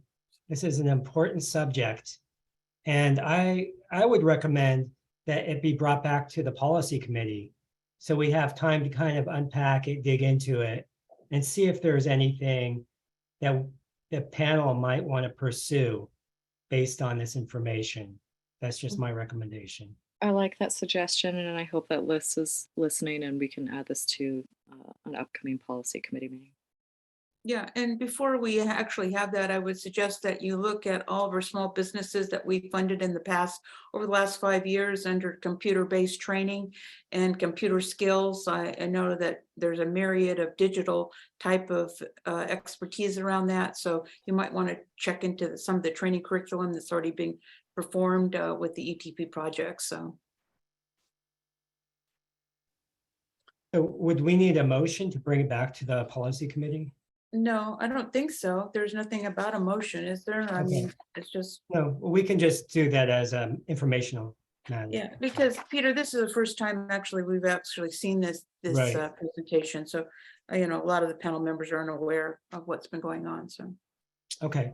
all right. So, any other comments from the panel? Okay, well, thank you very much, Amanda, for your time today and for presenting this. You're very articulate, went through it very well, even though it was a very quick snapshot of, what's going on around the digital world and small businesses. So we appreciate your time today. So right now it's 11:30, and so I'd like to take a break for a 15-minute break to come back at 11:45. And according to Robert's Rules of Order, I'm going to have a motion on that, please. Motion. Okay. Do I have a second? Second. All in favor, say aye. Aye. Aye. Those Aye. opposed, say no. Okay, we'll take a 15-minute break. We'll be back at 11:45. Thank you.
Someone's at the front door.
Okay. We got everyone back? Back. Okay, great. So we're gonna start hearing our proposals, and we're gonna start with 1 and 5 and then go on to the regular single employer. So with that, we'll go ahead and hear tab number 1. Yes, good morning, good afternoon, panel members. We have tab number 1. This is a proposal from Cartmart Inc. They are a repeat contractor requesting $89,700 to train 65 workers, including 25 new employees. Training will take place at Cartmart's 5 locations in San Diego, Orange, Los Angeles, and Riverside counties. Please note there is a correction to the wage range by occupation table for the administration trainees under job number 1.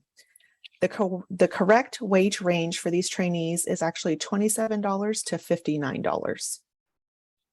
Here representing Cartmart to answer any questions are Letha King, Chief Operating Officer, and Barry Menzel, Consultant. Good afternoon. Good afternoon. So does the panel have any comments on this? I did have a question about this one. I pulled this off of consent because I noted that under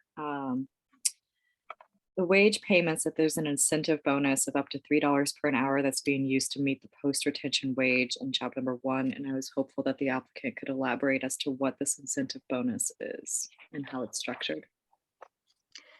Good afternoon, Gretchen. So we have 3 groups of employees that are eligible to receive this incentive. It's the transportation technicians and the leads. Okay. And there's 2 incentive programs, and the structure is quite simple. For our delivery drivers, they are eligible to receive $300 or $500 per month based on their delivery completion percentage. So it's either 90% or 98%. So if they get 90% completion percentage, they're awarded $300. If it's 98%, they get $500. Mm-hmm. So it is performance-based bonus. Okay.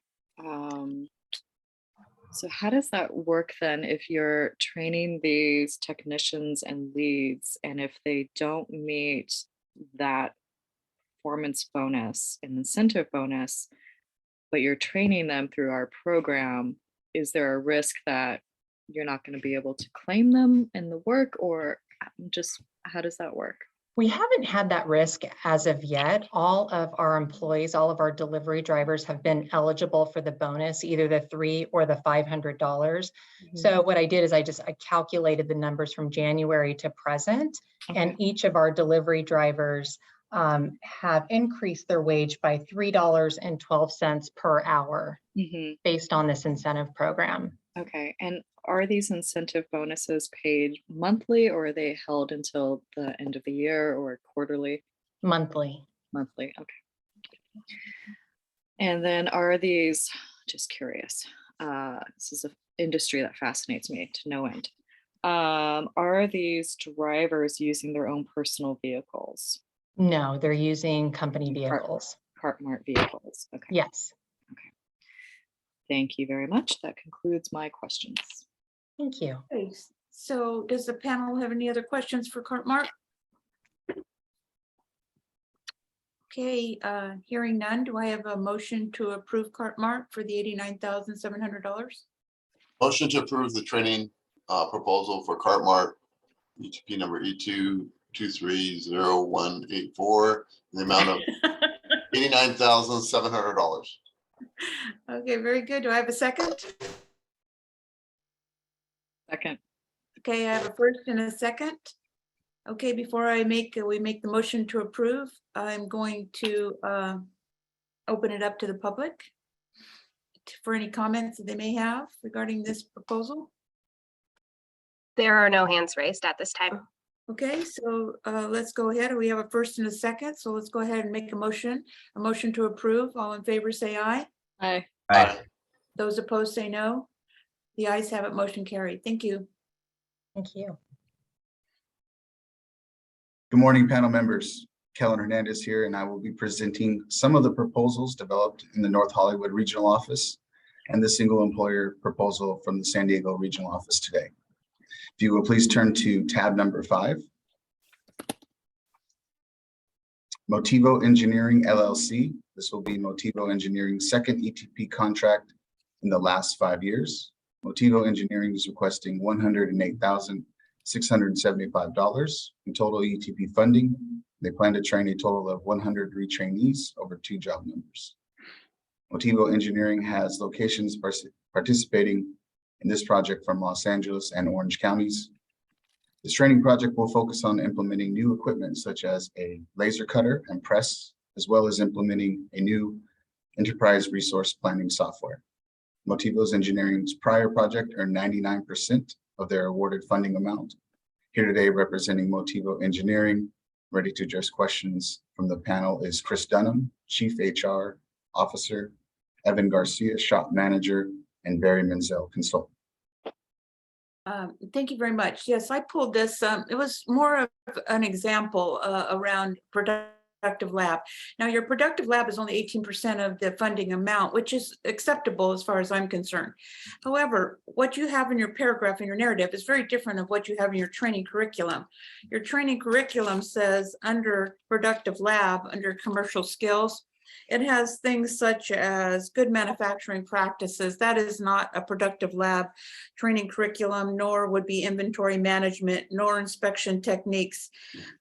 So can you explain that? I mean, because in your narrative, you have it pretty outlined as to what kind of equipment you'll be using, which is acceptable from the equipment standpoint. But now you're getting a little bit squishy here in your commercial skills. So I'm going to ask you more about that. Sure, thank you. Can you hear me okay? Yes. Great. My name is Chris Dunham.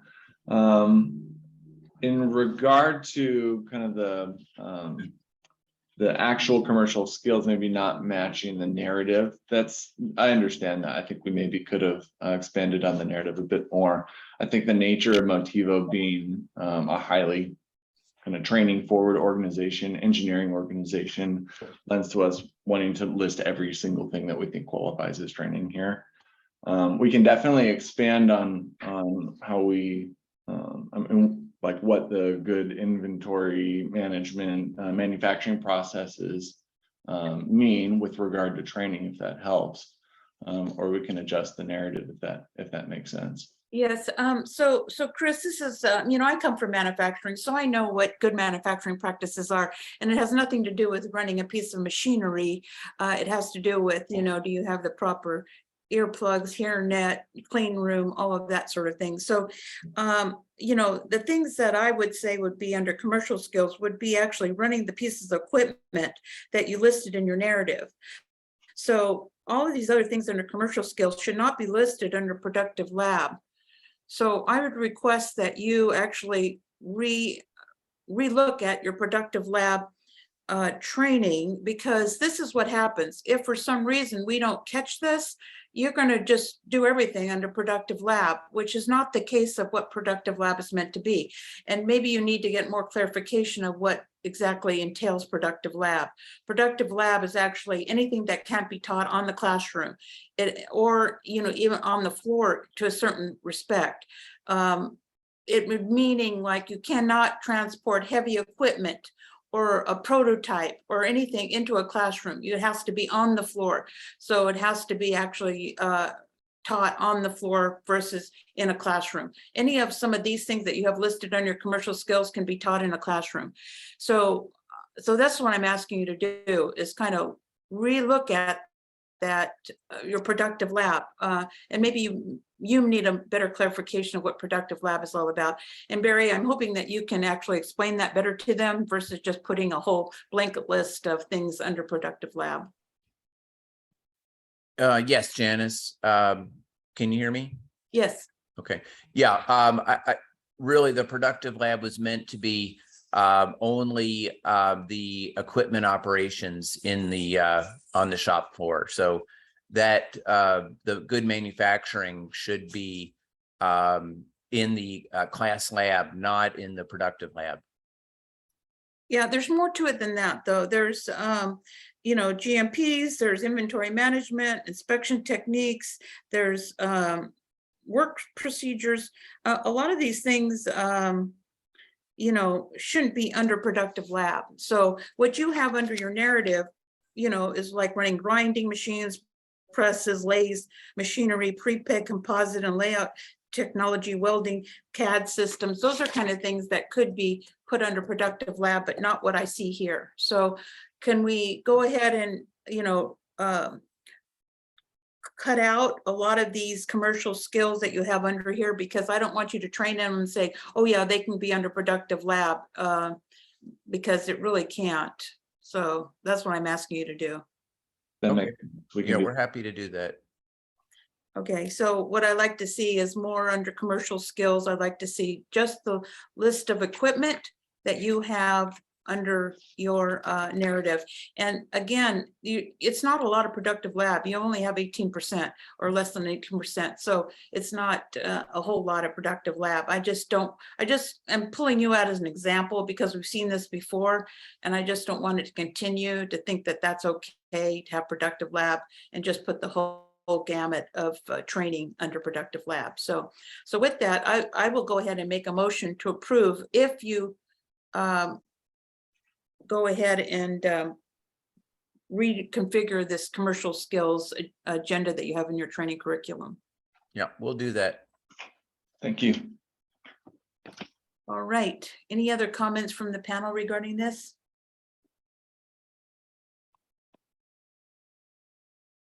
Okay, do I have a motion?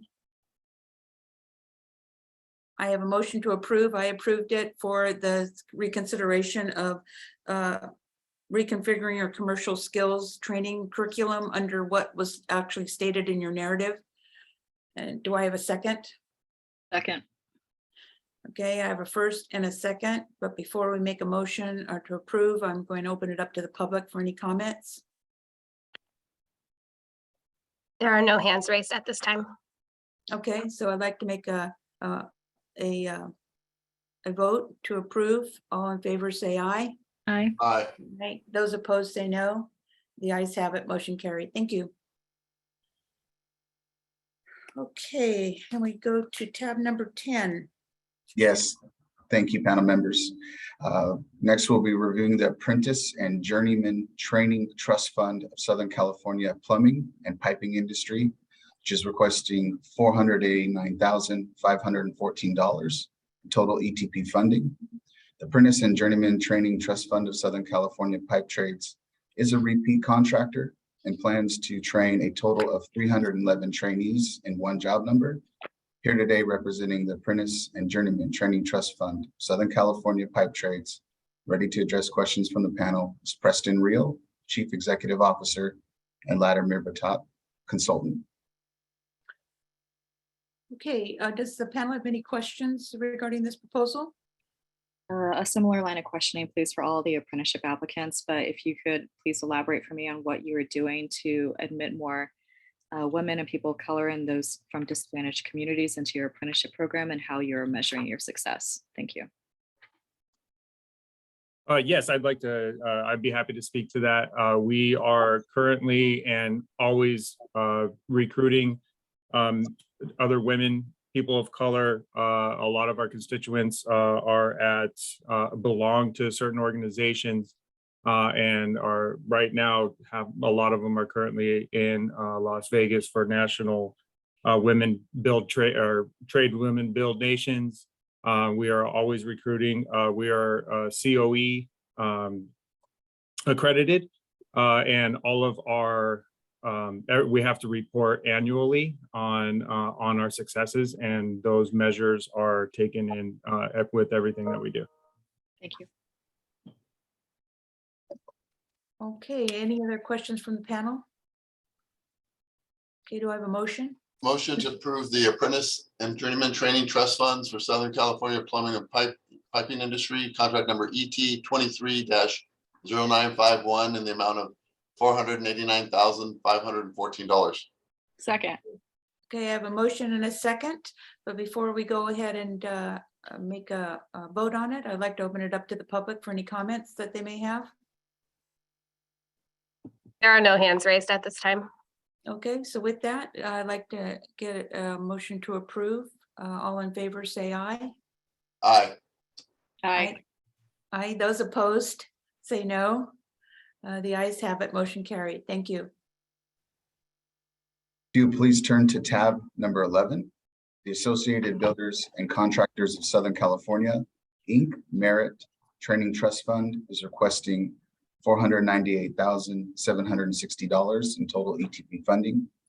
ABC of Southern California is a repeat contractor and plans to train a total of 250 trainees over 4 job numbers. Here today representing the ABC of Southern California and ready to address questions from the panel is Christina Burdick, Compliance Manager, and Chris Georgeson, Director of Education. All right, so does the panel have any comments or questions regarding this proposal? Just a couple of quick questions. Is this correct that your program is only 4 years to train electricians rather than 5 years? Yes, that's correct. Interesting. Okay. Typically it's more than that. And then I didn't have a chance to look this up. I'm sorry. What is the North Orange County ROP that you're accredited through? That is our local education agency. So we are state-approved apprentice programs.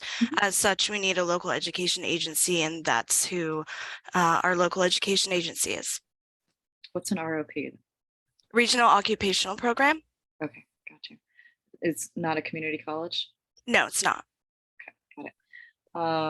And then I asked this of your other counterparts last month, and I wanted to inquire if your apprentices are paid the prevailing wage for the duration of their apprenticeship, regardless of whether or not they are assigned to a contractor with prevailing or public wage or public works or private works.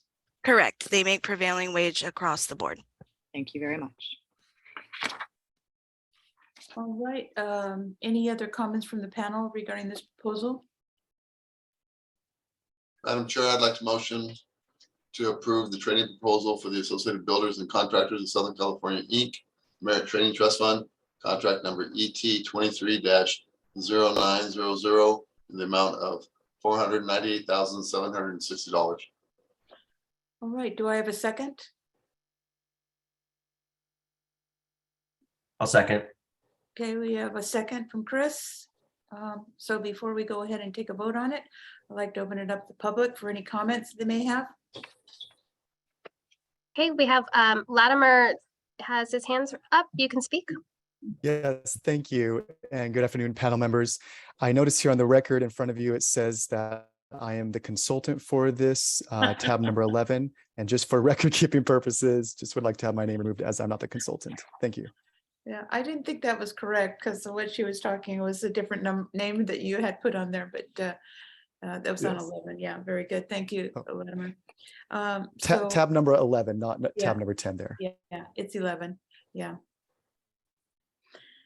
You had actually talked about a different person on there. So with that change, just make sure that Latimer is now taken off of that as the consultant. Is there any other comments from the public regarding this proposal? Hearing none, I'd like to make a motion to approve. All in favor, say aye. Aye. Aye. Those opposed, say no. The ayes have it, motion carried. Thank you. If you please turn to tab number 12. The Finishing Trades Institute of District Council 36 Joint Apprenticeship Training Trust Fund is requesting $494,479 in total ETP funding. District Council 36 JATT is a repeat contractor and plans to train a total of 289 trainees in one job number. Here today, representing the District Council 36 JATT and ready to address questions from the panel is David Bertle, Training Director, and Latimer Batat, Consultant. Okay, does the panel have any questions regarding this proposal? I just want to note a word of thanks for including in your proposal how you're recruiting folks from underrepresented groups and also veterans. Appreciate that. All right, any other comments from the panel?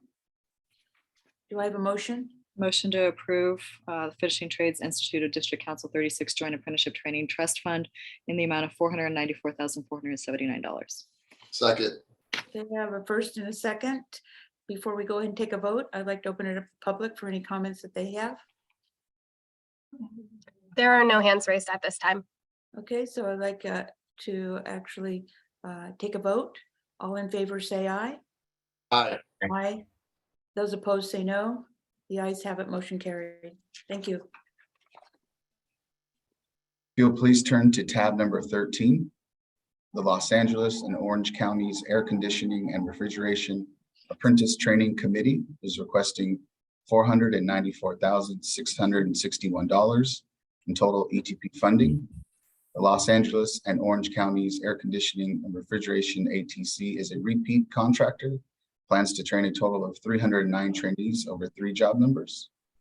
Here today representing the Los Angeles and Orange Counties Air Conditioning Refrigeration ATC, ready to address questions from the panel, is Andrea Ramos, Office Manager, and Latimer Batat, Consultant. Great. Does the panel have any questions regarding this proposal?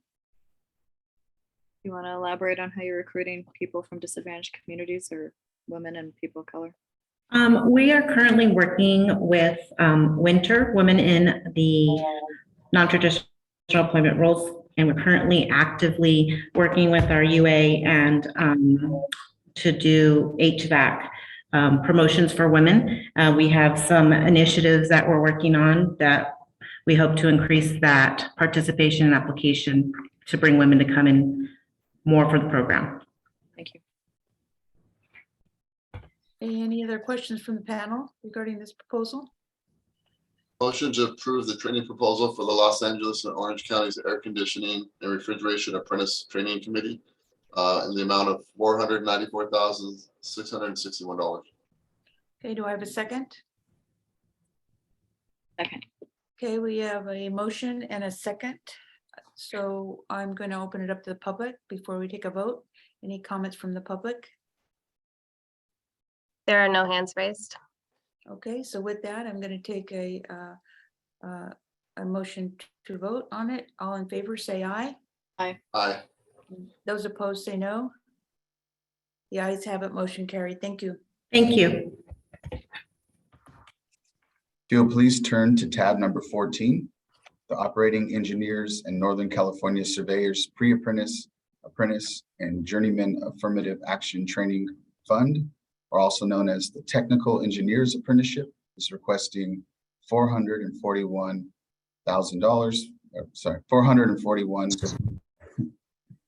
$441,507 in total ETP funding. The Technical Engineers Apprenticeship is a repeat contractor to train a total of 215 trainees over 3 job numbers.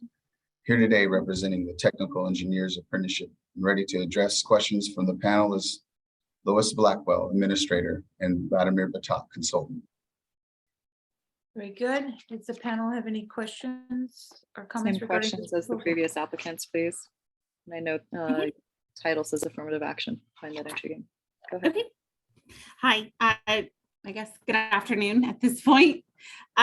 So we do widespread community outreach for both women and veterans for our program by attending multiple career fairs at colleges or at high schools. We are also a part of BACA, the Bay Area Apprentice Coordinators Association. We also work with Women in the Trades, Tradeswomen, Helmets to Hard Hats, and Solano Tip. And currently right now between the two programs, we're approximately 338 apprentices in our program.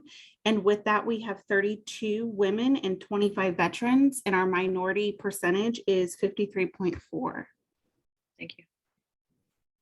Good. Any other comments from the panel regarding this proposal?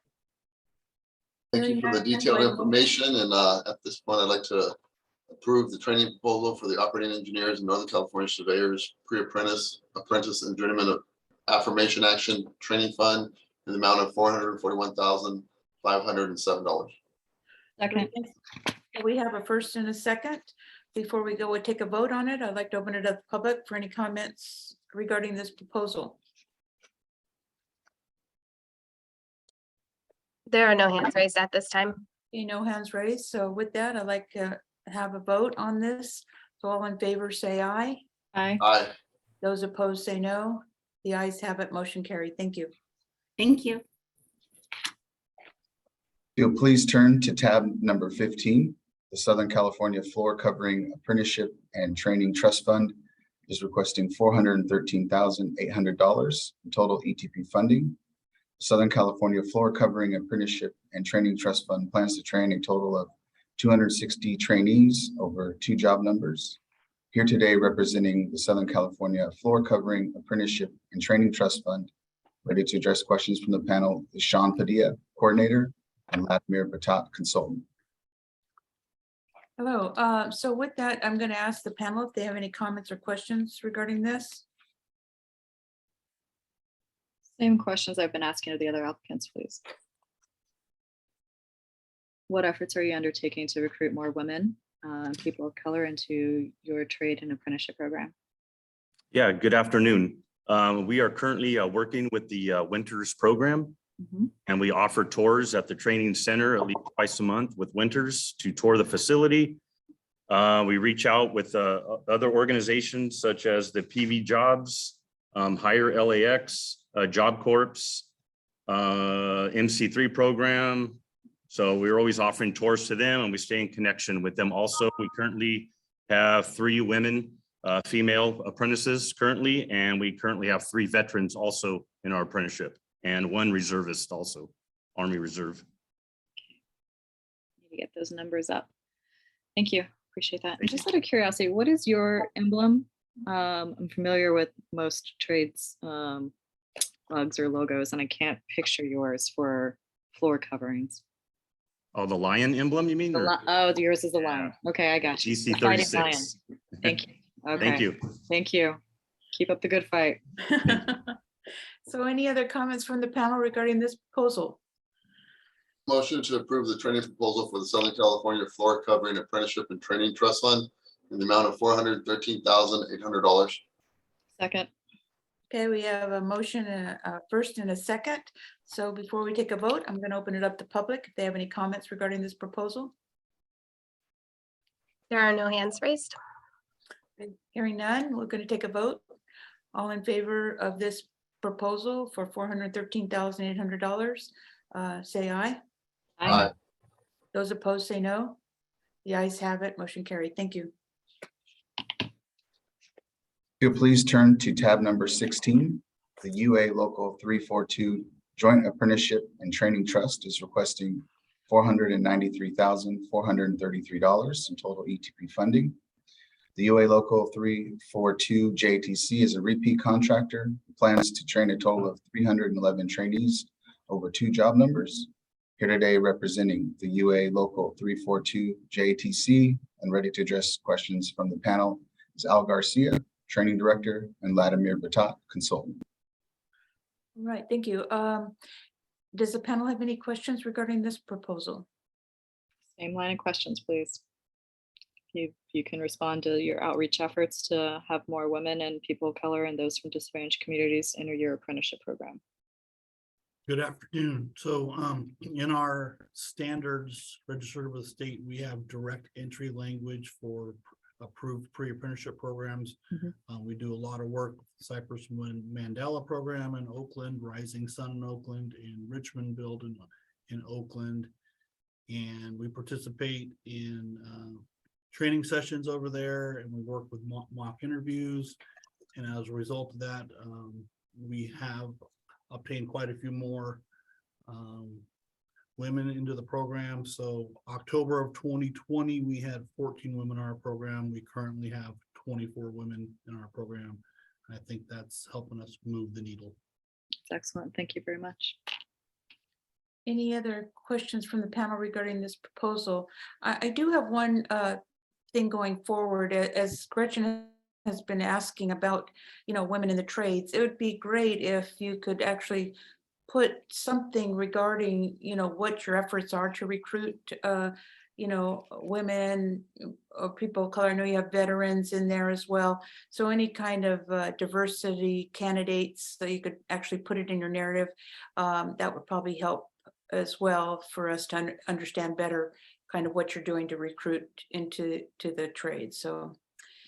And I think it's helpful for the other trades too, to learn what programs are working for you, because you've increased your percentage of women that are apprentices from 4.9% to 8.5%.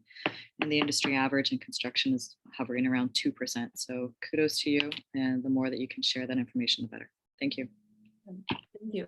Any other comments from the panel regarding this proposal? Hearing none, Motion do I to have a approve motion? the training proposal for the UA Local 342 Joint Apprenticeship and Training Trust in the amount of $493,433. Okay, do I have a second? Second. Before we take a vote, I'd like to open it up to the public. There are no hands raised. No hands raised. So with that, let's take a vote on it. All in favor of approving the $493,433, say aye. Aye. Aye. Those opposed say no. The ayes have it. Motion carried. Thank you.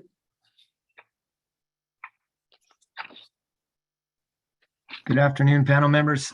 Please turn to tab 17. This is a training proposal for Bay Area County's Roofing Industry Apprenticeship Training Fund. They are a repeat contractor and a priority industry. Total ETP funding being requested is for $493,641. And that's to train an estimated number of trainees of 80 under job 1 journey worker and 231 under job 2 for the apprentices. Training will be delivered at its training facility in Livermore.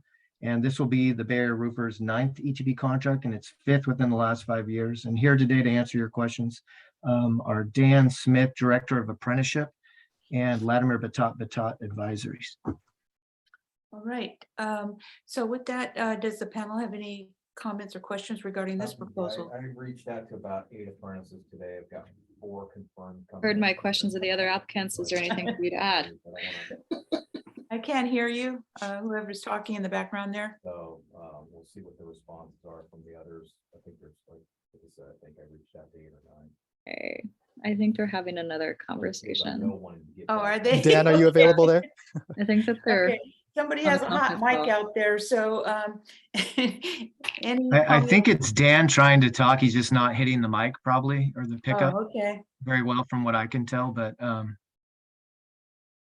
I do know that I have some of my notes here from my conversations with Dan in preparation, so I can speak to what. Can you hear me now? Yes. Oh, fantastic. Okay, Hi, Dan. okay, on the question of the minorities, we currently have 460 apprentices. Mhm. 451 of them are minorities. Okay. We have 4.5% women.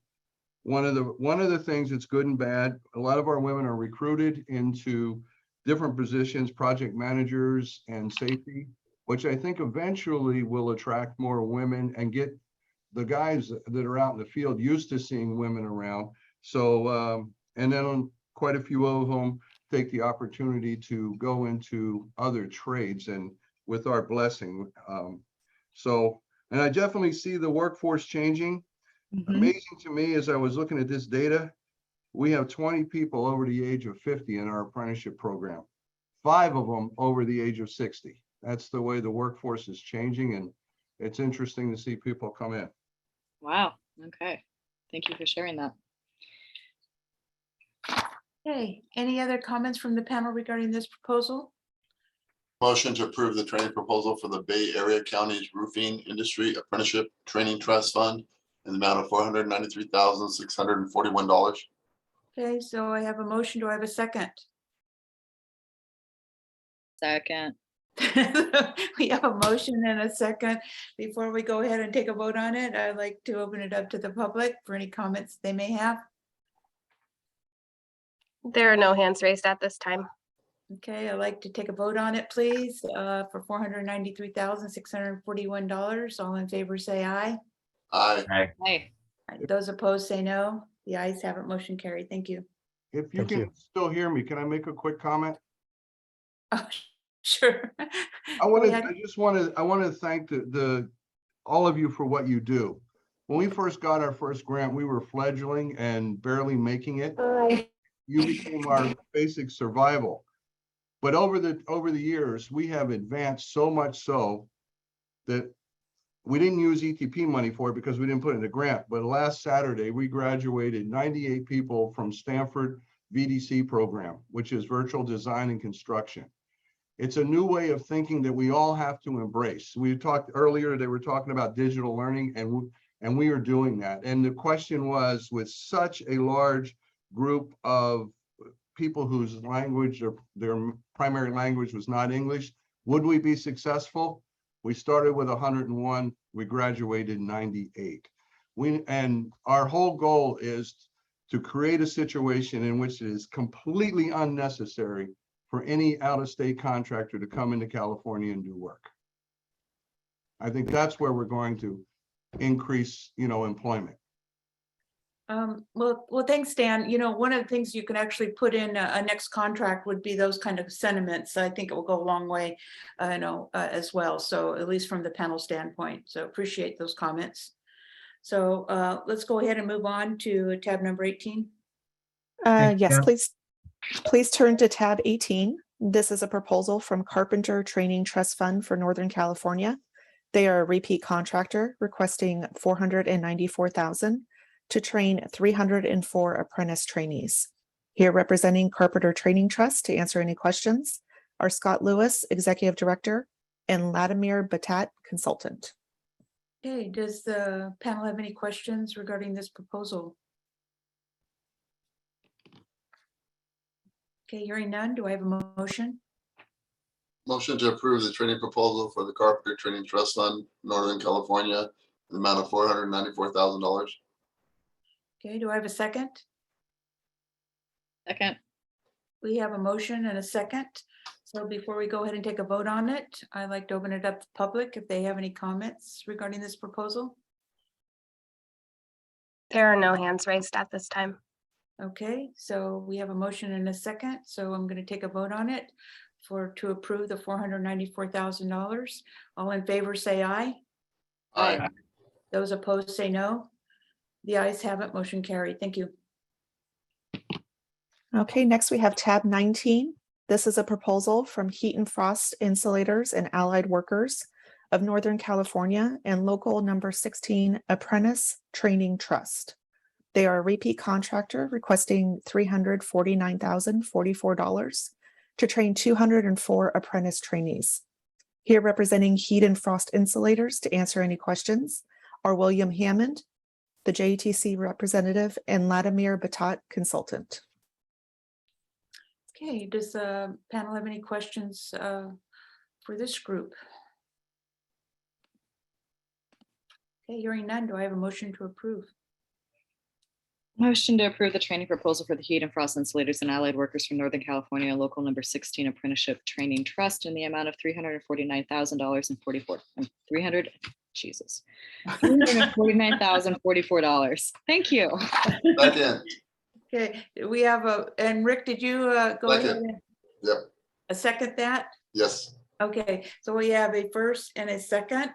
So before we go ahead and make a motion on it, can I open it up to the public for any comments that they may have?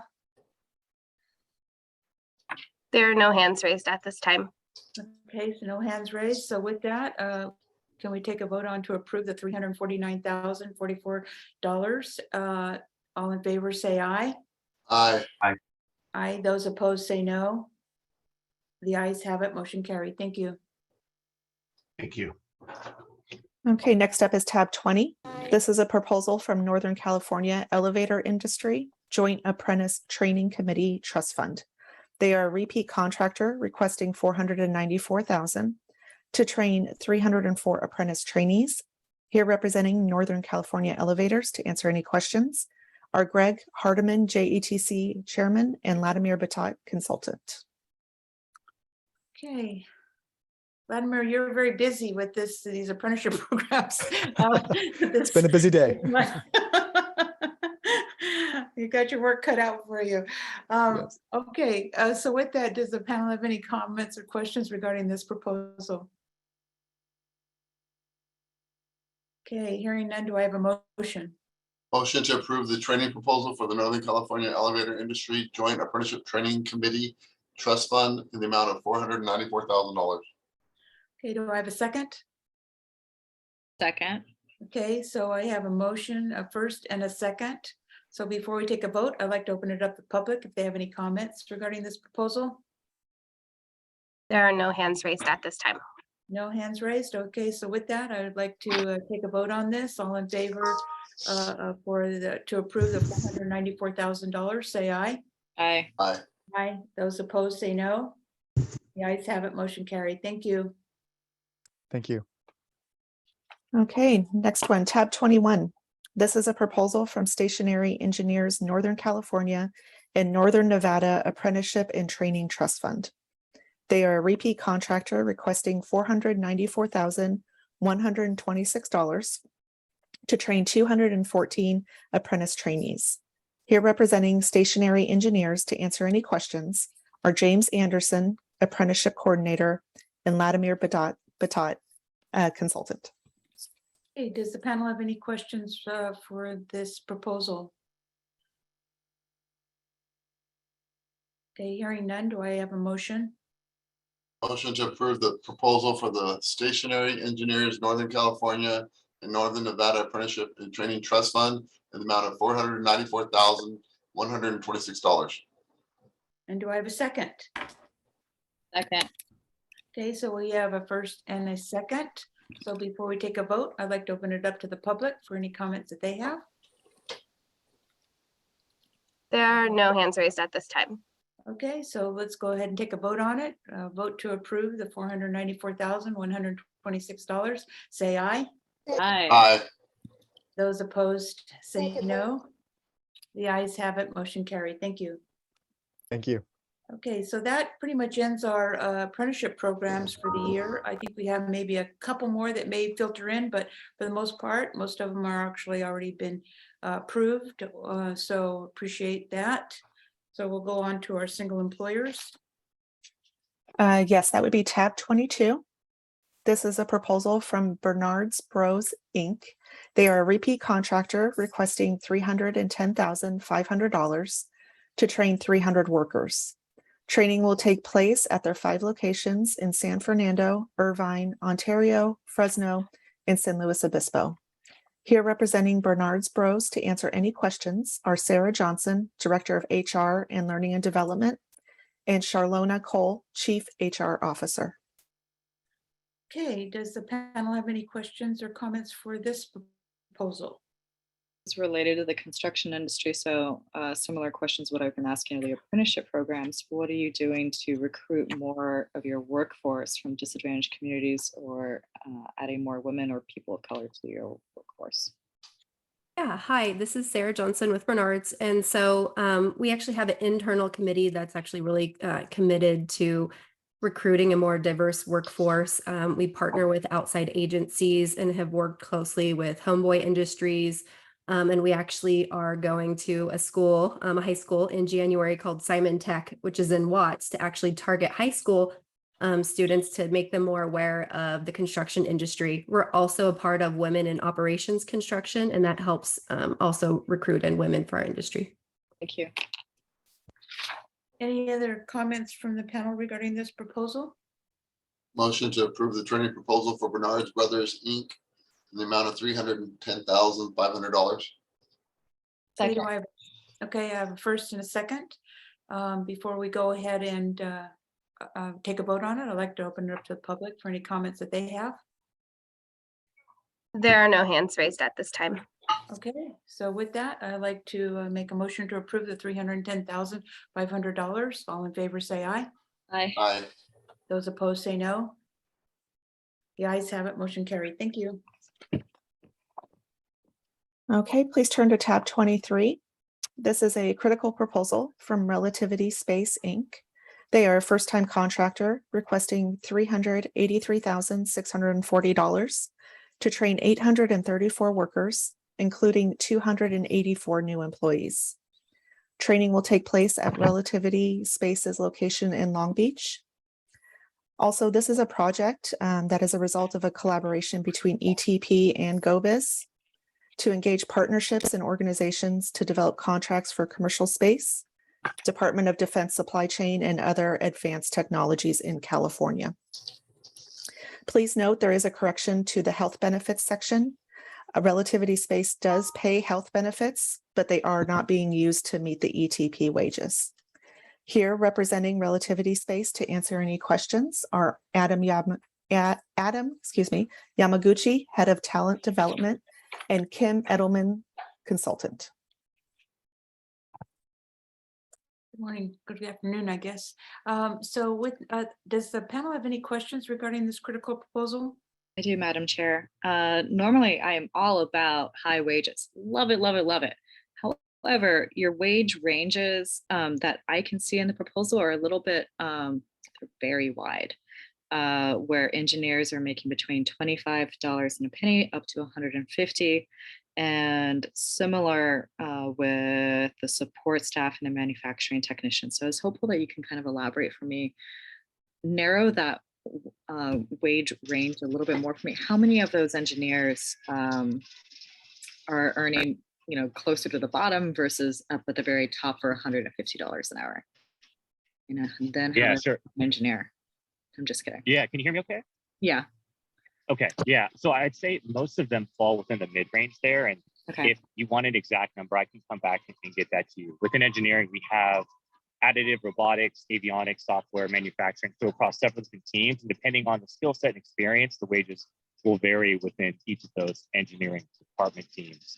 What I can say more broadly, if you want me to go into more detail, is just, strong commitment, of course, to personal and professional development. So we have a strong reputation within our industry of paying top wages, and certainly are committed to that, not only in caring for our individuals and their growth and development, but also just to stay competitive within our space. So between that and comprehensive health benefits, we feel like we put together a really strong package for all of our employees. Thank you, Adam. I really appreciate that. I just, course. going forward for your next application when you come back, to just kind of deviate what those ranges are a little bit more, rather than putting such a broad range for all class or all occupation titles in one. Yeah, it looks good and very commendable for paying such high wages. Thank you. Yeah. One more thing, if you don't mind, I just want to say thanks to Robert Meyer and Juan Bong for helping us get through this whole project process, and GoBiz and Dana Stroud for the critical proposal. We were kind of fortunate that I think both Robert and Chris Dombrowski a few months ago came by to tour our new facility. And if any of you ever have any interest as well to come check out this factory of the future, which would love any of you to come out to. I would love that. Thank you. Yeah. Thank you. So with that, and I also wanted to state that thank you for coming through as a new project.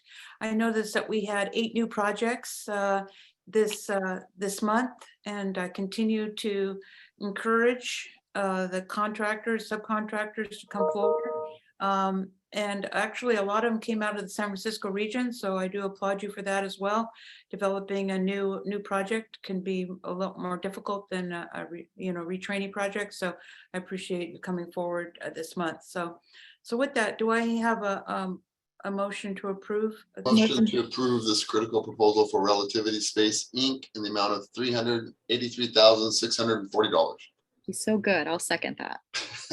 Okay, so we have a first and a second. So before we go ahead and take a motion on it approval on it, I'd like to open it up to the public for any comments that they may have. There are no hands raised at this time. Okay, so hearing no comments from the public, I'd like to approve this project for $383,640. All in favor, say aye.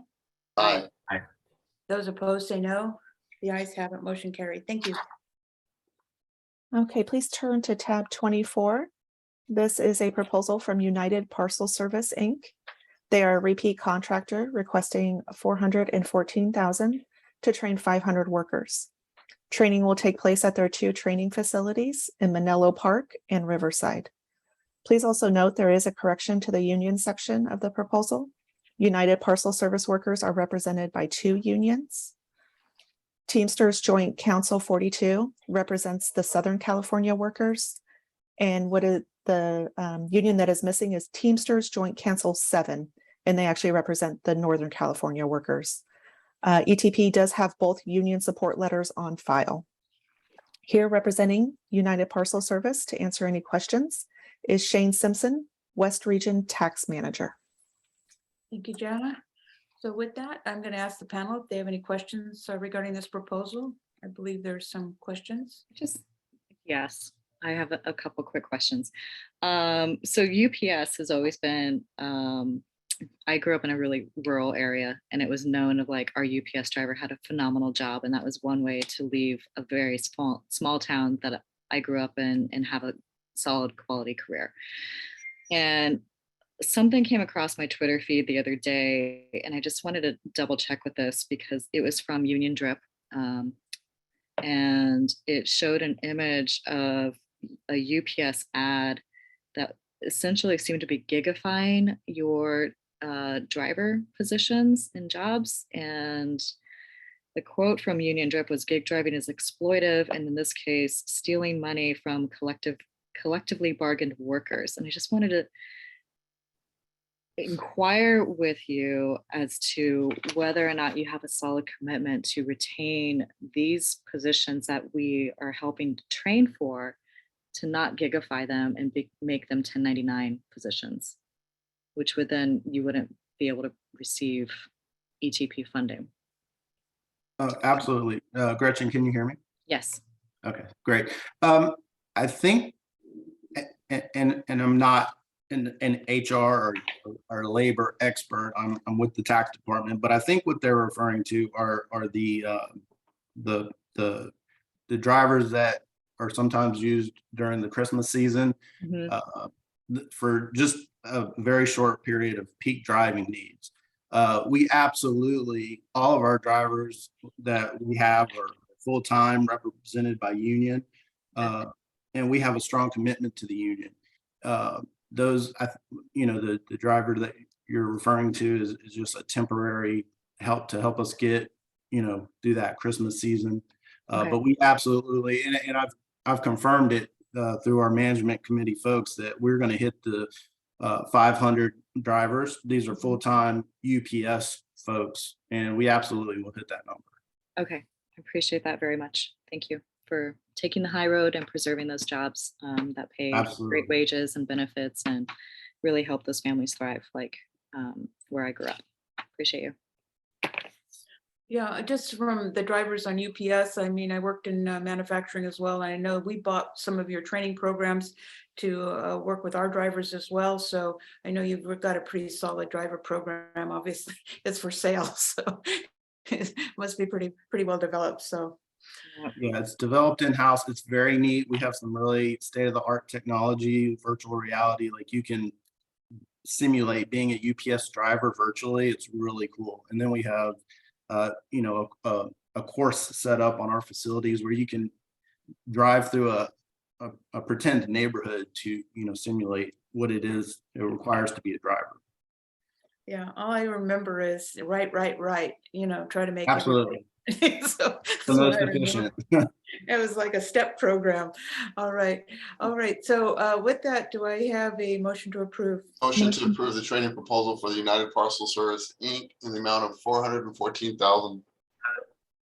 Do I have a second? Second. Okay, we have a first and a second. So before we go ahead and take a vote, I'd like to open it up to the public.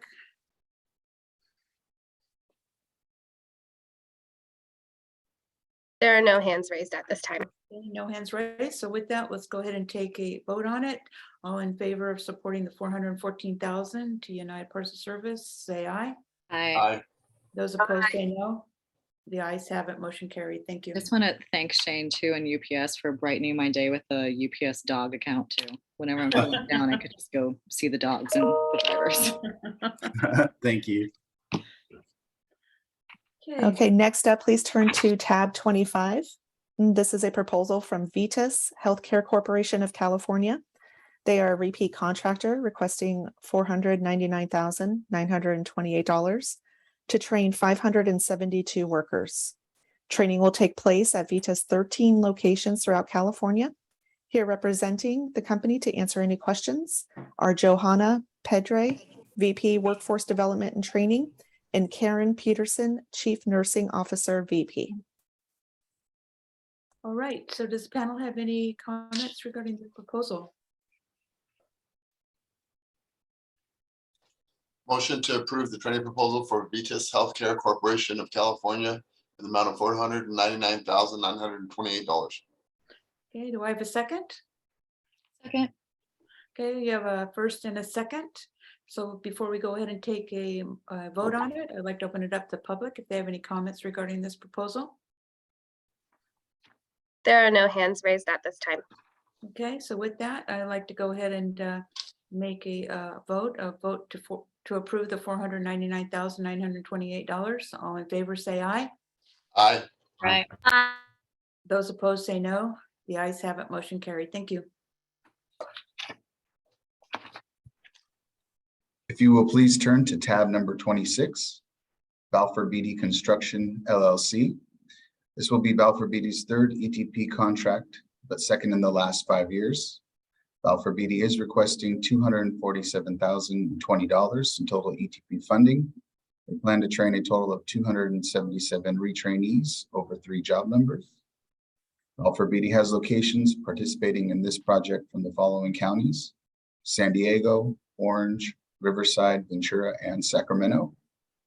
This training project will focus on the training needed to adapt to an evolving construction industry that are shifting towards sustainable design and energy efficient technologies. Balfour Beatty's prior project earned 72% of their awarded funding amount. Here today representing Balfour Beatty and ready to address questions from the panel is Kyle Franderson, Director, and Barry Menzel, Consultant. Hello, any comments from the panel regarding this proposal? Want to elaborate yourself on how you're going Go to ahead. achieve a higher percentage? Yeah, this is Kyle, and absolutely. So on the last one, halfway through the proposal period, we had won the LAX Automated People Mover project, which was a long time pursuit and a large $2 billion+ project. Anybody who's been to the airport has seen it, right? It's going to be great when it's done, but that happened right in the middle of our last program and just took up a lot of resources and a lot of focus by our division to focus on that project and making sure it's set up and executed. We don't have any multi-billion-dollar projects in the pipeline or anything like that. Plus a newfound, like just a big program that we're trying to push out related to training and everything. So it will, that will not be the case again. And also myself personally, I'll be heavily invested in making sure that we're tracking towards our goals. Thank you. Yeah, just to reiterate on that, I mean, I know if you had done a better job of performing on your last project, you probably would have been able to come forward with a larger amount of dollars. So that's just FYI for everyone thinking, about, next contracts, is that we do look at performance based on your past contracts. So I know this was probably right size based on probably the dollars you wanted, but anyway, I appreciate your comments on that. Understood. Any other comments regarding this proposal? Motion to approve the training proposal for Belford BD Construction LLC in the amount of $247,020. Okay, do I have a second? Second. Second, Okay, Gloria, we have a second from Gloria. Okay, so before we go ahead and take a vote on it, I'd like to open it up to the public if they have any comments regarding this proposal. there are no hands raised at this time. Okay, no hands raised. So with that, let's go ahead and take a vote to approve the $247,020. All in favor, say aye. Aye. Aye. Those opposed, say no. The ayes have it. Motion carried. Thank you. Hello again, panel members. Tab 27 will need a motion to be pulled and to have an opportunity to come back in December due to finding out that they had some iron workers under a couple locals, and so they need a little time to get those union support letters. So that came to us, basically this week. So if we could get a motion to pull and have them come back for December, that would work. Motion to table the Babco Metal Inc. Okay, proposal. do we have a second? Second. Okay, all in favor of, well, I guess I'll go ahead and open it up to the public for any comments that they may have regarding tabling this project. There are no hands raised at this time. Okay, so let's take a motion to table this project for future panel meeting. All in favor, say aye. Aye. Aye. Those opposed, say no. The ayes have it. Motion carried. Thank you. No problem. Thank you. So let's turn to tab 28. This is a training proposal for Bill Howe Plumbing Inc.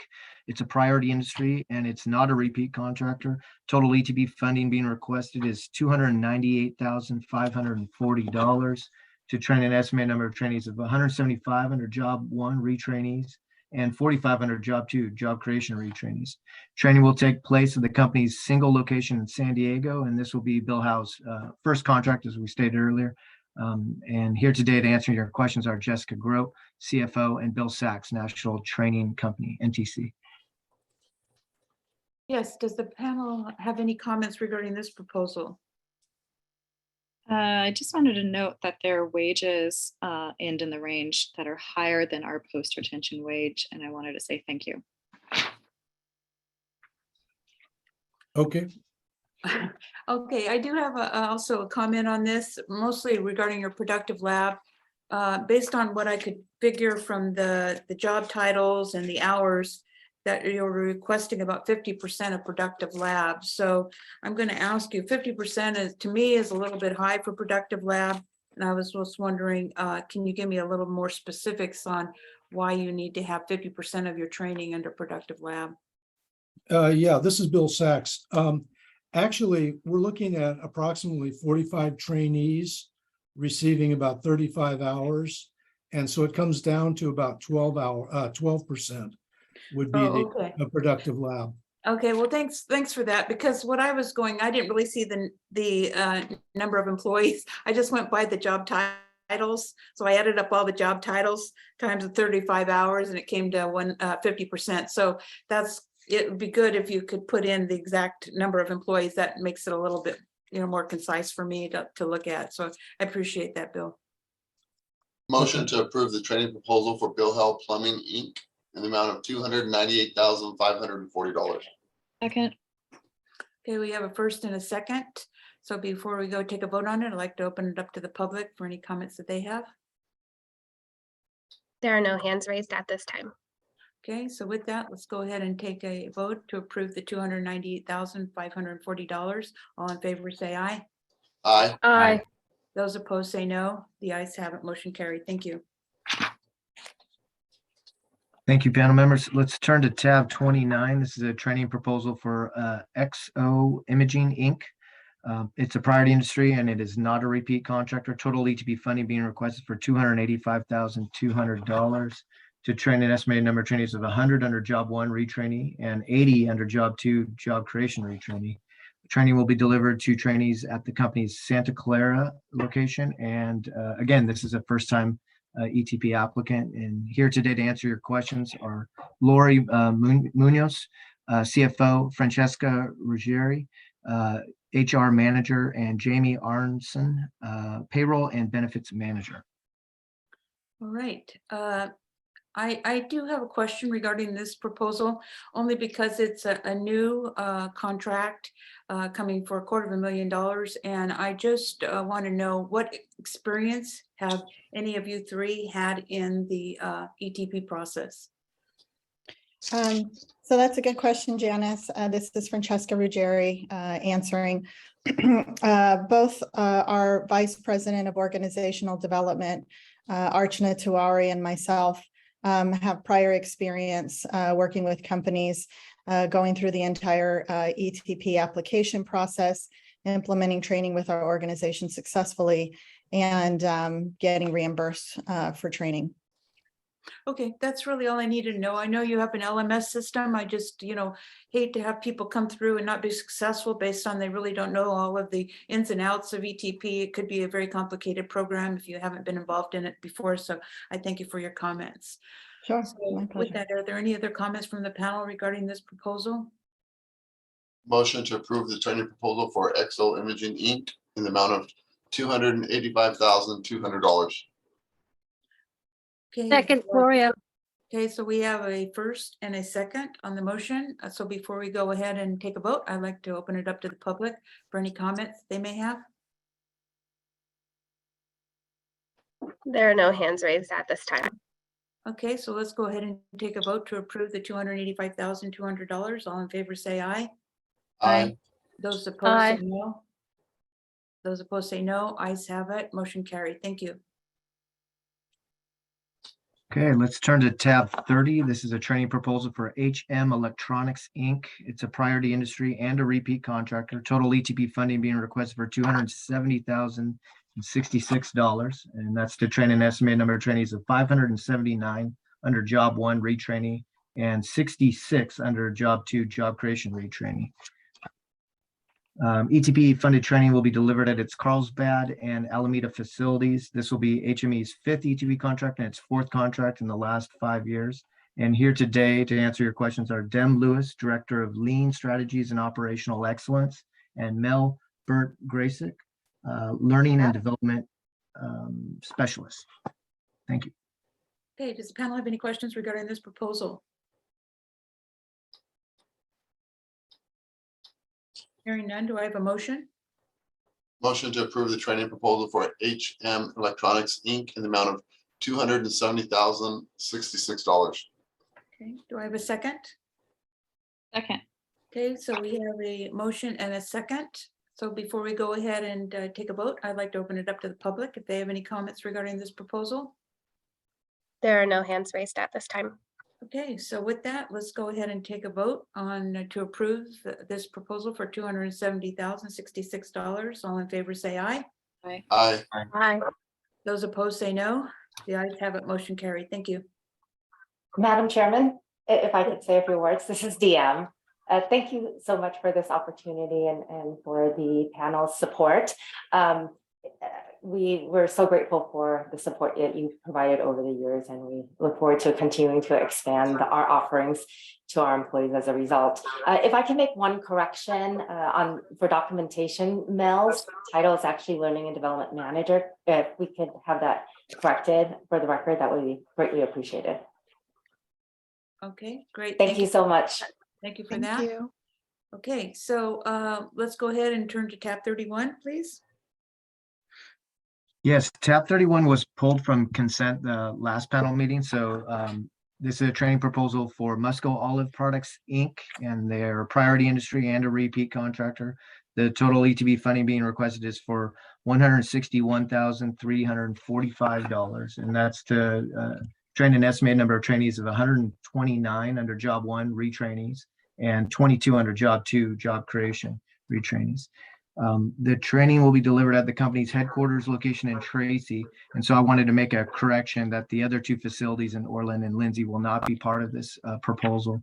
And this will be Musco's second contract. It's first in the last 5 years. The other correction or adjustment was that the farm staff was errantly included or separated out, and it was supposed to fall under storage yard staff. So that is reflected a little different this time around, just to give you guys a heads up. And here today answer any further questions are Frank Ferrero, Director of HR, and Angelina Diaz, Safety Manager. Thank you. Thank you for coming back again. Appreciate that. I realized that last time you were on the consent calendar and I don't think you had you didn't have anyone available to answer any questions. So with that, I'm going to open it up to the panel for questions that they may have regarding this proposal.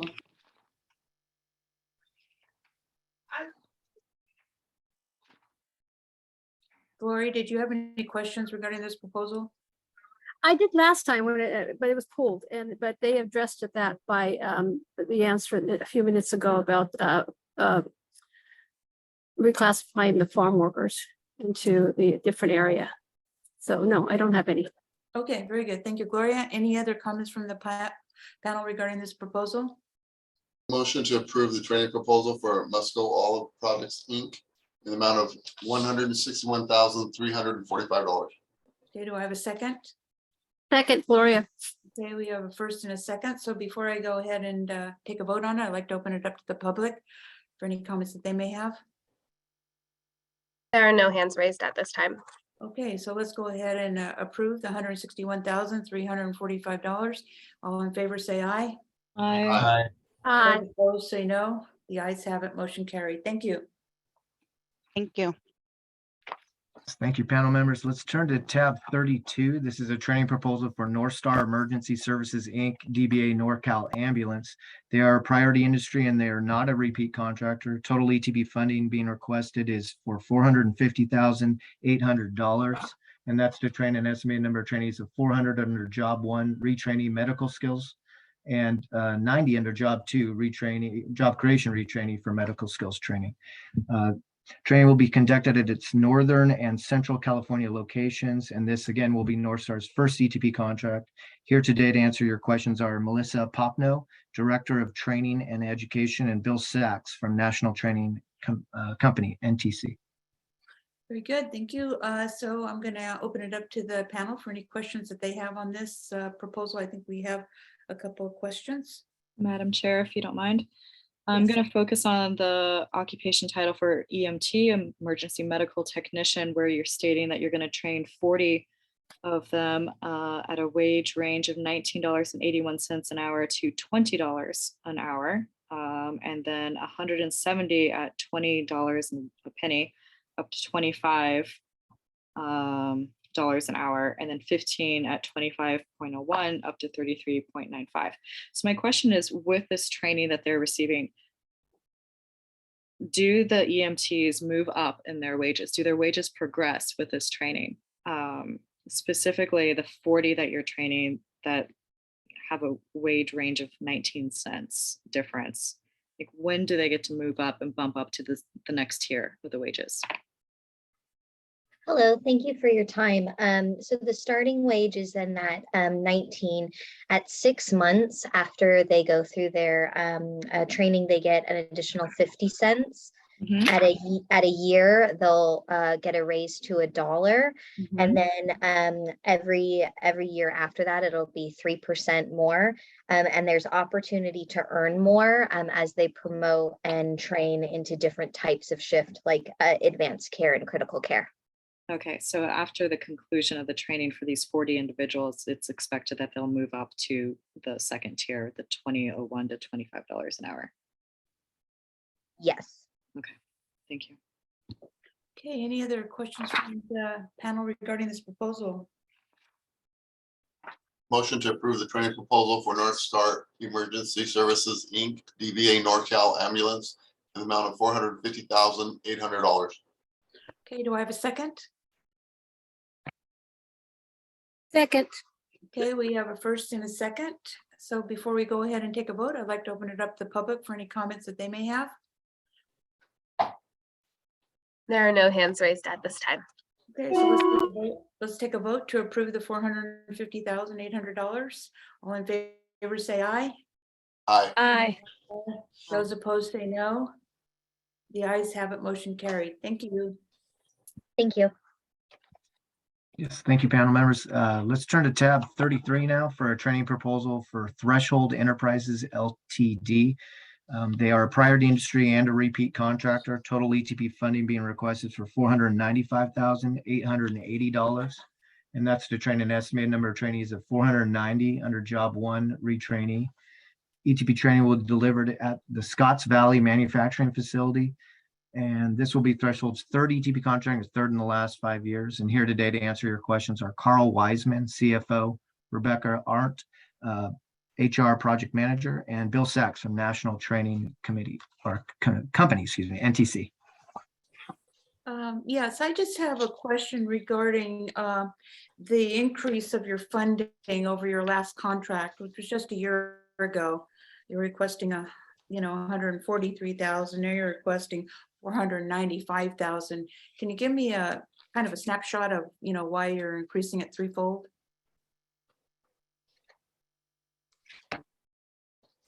Yes, hi, this is Rebecca, excuse me. Due to the pandemic, the need for production workers has been increasing. So giving us the full amount would help us and California meet the needs of our customers. We are going to do more training than what it would be funded by the ETP. Okay, but you barely squeaked by, you got 85%, even with that small amount. So are you training in different locations other than Scotts Valley, or is it just going to be Scotts Valley? We have locations in Santa Cruz as well. Oh, okay. Yeah, I just want you to be successful with this. This is why the comments that I make, I mean, because, it looked like you kind of squeaked by on your last one, so I just wondering, gosh, now you're asking 3 times more. And you're saying you got more employees, but do you have the proper staff to do the training? Do you have the proper administration? Do you have the proper infrastructure? Those are the questions that I'm asking for you to be successful. Okay. Bill, can you? Yeah, sure. This is Bill Sachs at National Training. I think a good example is going to be they currently have a pilot project in place of 500 people, which is not part of this, but they're having great success in getting people trained up, and they built infrastructures to train their folks. So we think they're probably going to, it's not part of this project, but they're preparing to move to a learning management system. So the COVID hit them pretty hard in their last contract. And I think they'll be positioned well on this one. Okay, Bill. So again, Bill, going back to the productive lab part of this contract. Now, I didn't see that you had a very high percentage, but look at your training curriculum under manufacturing skills. To me, a lot of that is not productive lab. So, you need to kind of figure out what really is productive lab and what's the intent of productive lab. And it's not inventory control. So, those are things that are, to me, is not productive lab. So please be careful on what you put into your training curriculum to make it a solid productive lab experience. Otherwise, you're just putting in a whole blanket part of manufacturing skills. So, and I'm hoping the staff kind of looks at that as well, that inventory control is not what I would consider a productive lab. So it's actually producing a good that cannot be produced in the classroom. I mean, you can't, that's pretty much it. I mean, you can't take a big piece of machinery that's bolted to the floor and bring it into a classroom to train on. It has to be actually, training that is a piece of equipment that can't be done any other way. Inventory control is all over the floor. It can be taught in the classroom. Those are kind of things that you have to think about, Bill, when you start putting these training curriculums together. So We'll be anyway, more I careful hope with we're that successful. as we move ahead. Yeah, I hope we're successful on this contract. I'm just a little shaky on it because of what you performed last time and how much you're asking for this time. So anyway, any other comments from the panel regarding this proposal? Madam Chair, do you think it needs to be right-sized at maybe 85% of their request? You know, that is something we can If they do the certainly training, do. then they can come back for the remainder? Well, I'm okay with right sizing it to 85% of what that amount is. I don't have my calculator right handy with me now, but just take 15% off the table here. I don't think there's a problem with you getting it, but again, it's more of just, you know, my not comfort level with this project. So would you be okay with reducing it by 15%? It would be more helpful if we could do it for 10. Yeah, let's not negotiate now. Let's not get down to the pennies. We'll just take Okay. it 15%. Sounds good. Yeah, I think you're okay with that, right? Yes, thank you. Yeah. Okay. Appreciate that. Motion to so- approve the training proposal for Threshold Enterprises LTD in an amount of $421,498, which is a reduction of 15%. Second. Well, real quick, because when staff go back and modify these contracts, the calculations don't necessarily add up to the exact number. So can you just state that as a not to exceed? Recommend. Sure. Let me rephrase my motion, please. Thank you. Motion to approve the training proposal for Threshold Enterprises LTD in an amount not to exceed $421,500. Second. Okay, so we just made a modification to the proposed funding. We have a motion and a second. So I'm going to open it up to the public for any comments that they have on that. There are no hands raised at this time. Okay, so Alana, would you mind putting that amount in the proposed funding underneath the requested amount?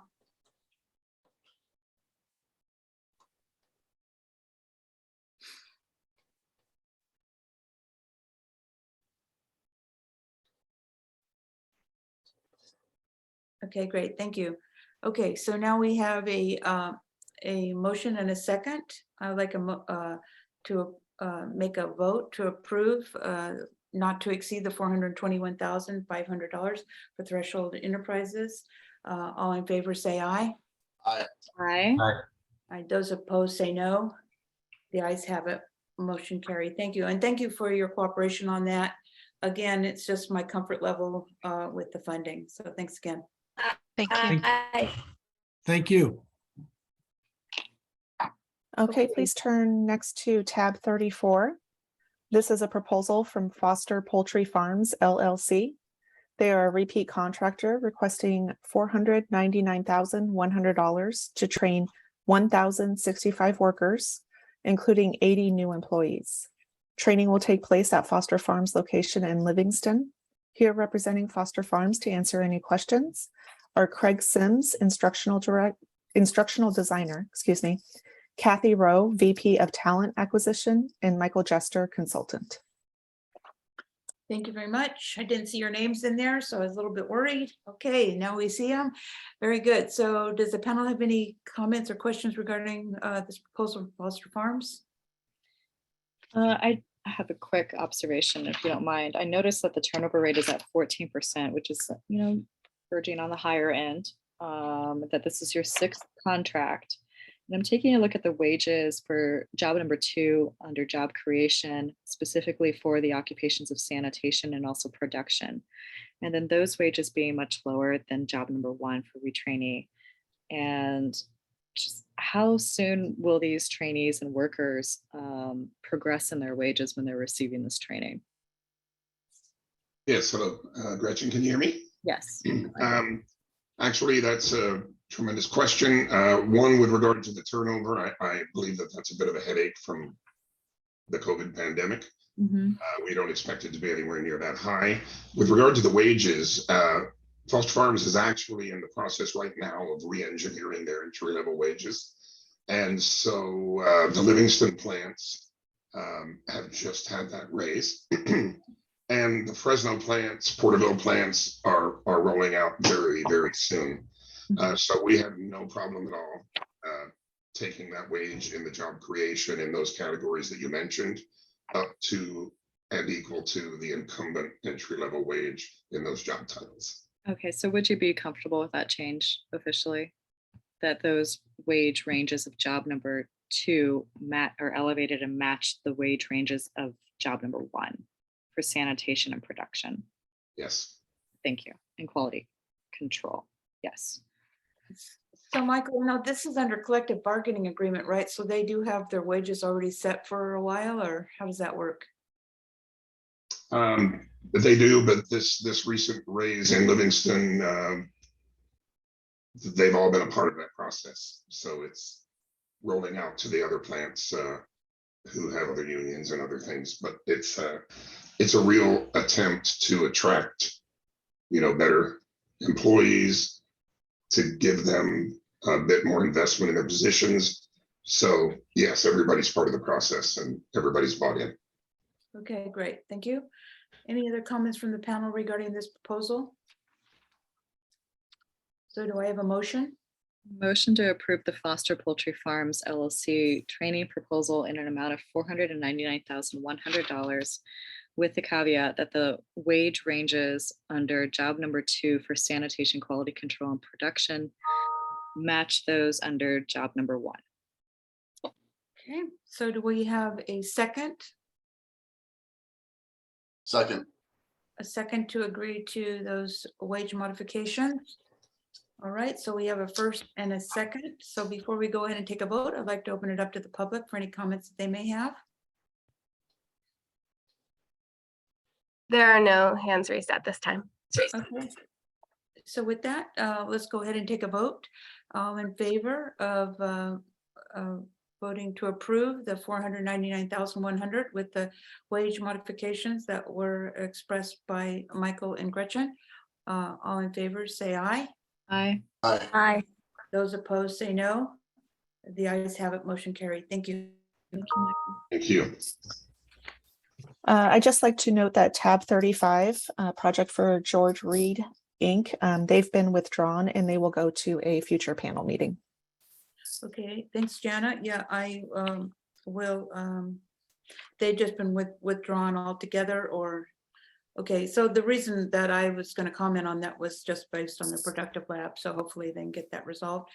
Okay, so we'll go ahead and make a motion to table this project. Is that what I do, or do I just withdraw it? Michael, what do I do here? Do I? A motion. It sounds like a motion to table to me. It might- Okay, okay, so let's go ahead and take a motion to table this project. So moved. Okay, we have from Gretchen, do we have a Second. second? Okay, we have a first and a second. So before I make a vote on it, I'd like to open up to the public if they have any comments regarding George Reed.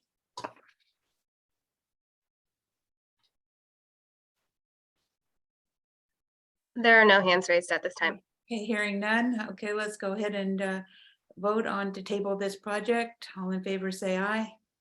Aye. Aye. Aye. Those opposed, say no. The ayes have it, motion carried. Thank you. Okay, if you will now then please turn to tab number 36. The Associated Builders and Contractors Central California chapter is requesting $349,320 in total ETP funding. ABC Central California is a repeat contractor, plans to train a total of 355 trainees in one job number. Here today representing ABC Central California. Ready to address questions from the panel is Russell Johnson, Director of Government Affairs, and Keith Brahma, Consultant. Hello, this is our last one here. So with that, I'm going to ask the panel if they have any questions regarding this proposal. Okay, this is the ABC that's related to the oil producers and contractors of Central Valley and does not perform prevailing wage worker public works, correct? Yes, ma'am. Thank you, sir. I'd like just to make sure, we usually have a line in other kind of related proposals under construction that this, that your training is not duplicative of DAS approved apprenticeship training. I'd like to have that inserted into this proposal. Or just point it out to me, because at this point of the day, I might have failed to see where it is. Thank you. It is not duplicative. Thank you, I appreciate that. And then your consultant is Propel Consulting Group and not Latimer Beta, correct? Squinting at my screen now. Yeah, that's right. Okay. Right, It's Latimer's okay. just like racking up new I clients. know, We Latimer know is it. taking it all over, that's for sure. We're just gonna correct that over there. Okay, gotcha.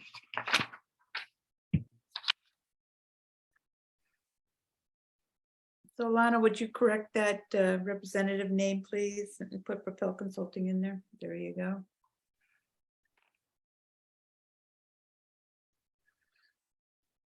Any other comments? Gretchen, you had a couple of them, I think.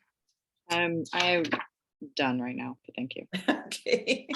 Okay, does the panel have any other comments regarding this proposal before we take a vote? Motion to approve the training proposal for the Associated Builders and Contractors Central California chapter, the amount of $349,320. Okay, do I have a second? Second. Second, Gloria. Okay, with Gloria, we have a second from Gloria. So we have a first and a second. So before we go take a motion, I'd like to open it up to the public. Do they have any comments regarding this proposal? There are no hands raised at this time. Okay, so with that, let's go ahead and take a vote to approve the $349,320. All in favor, say aye. Aye. Aye. Aye. Those opposed, say no. The ayes have it, motion carried. So under the proposed funding, Alana, I was wondering if you could take out that 496 for George Reed. I don't know if that makes a big difference on the total number. I don't know if that takes it down a bit. I'm not sure. So, all right. Okay, so that concludes our proposals for today. So what I'm going to ask is that I know it's been a long day for a lot of people, but I do appreciate everyone sticking with us here. I'm going to ask the request if there's any agenda items that the panel members would like to request for future panel meetings or even for future subcommittee meetings. So is there any things that anybody might be interested in asking to put on the agenda?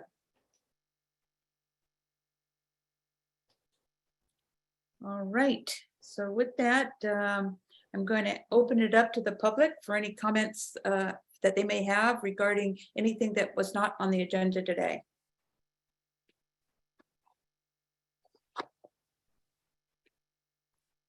Don't see any hands at this time. Oh, good. Okay. All right. So with that, I'd like to make a motion to adjourn the meeting. Jan, we actually just had one hand pop right up. Okay, we had one hand pop up. So with that, let's go ahead and hear that person. Okay, Daniel, go ahead. Hi, can you hear me? Yes. My apologies. This is my first time sitting in on one of these meetings, but just a quick question. Again, because I've never sat through one of these before. What are the results for like the consent calendar proposals? Were those approved? Did I miss something? Oh, okay, yeah, very good question, Daniel. I'll answer that question. So under the consent calendar, what usually happens is that it usually had been in the past under $200,000.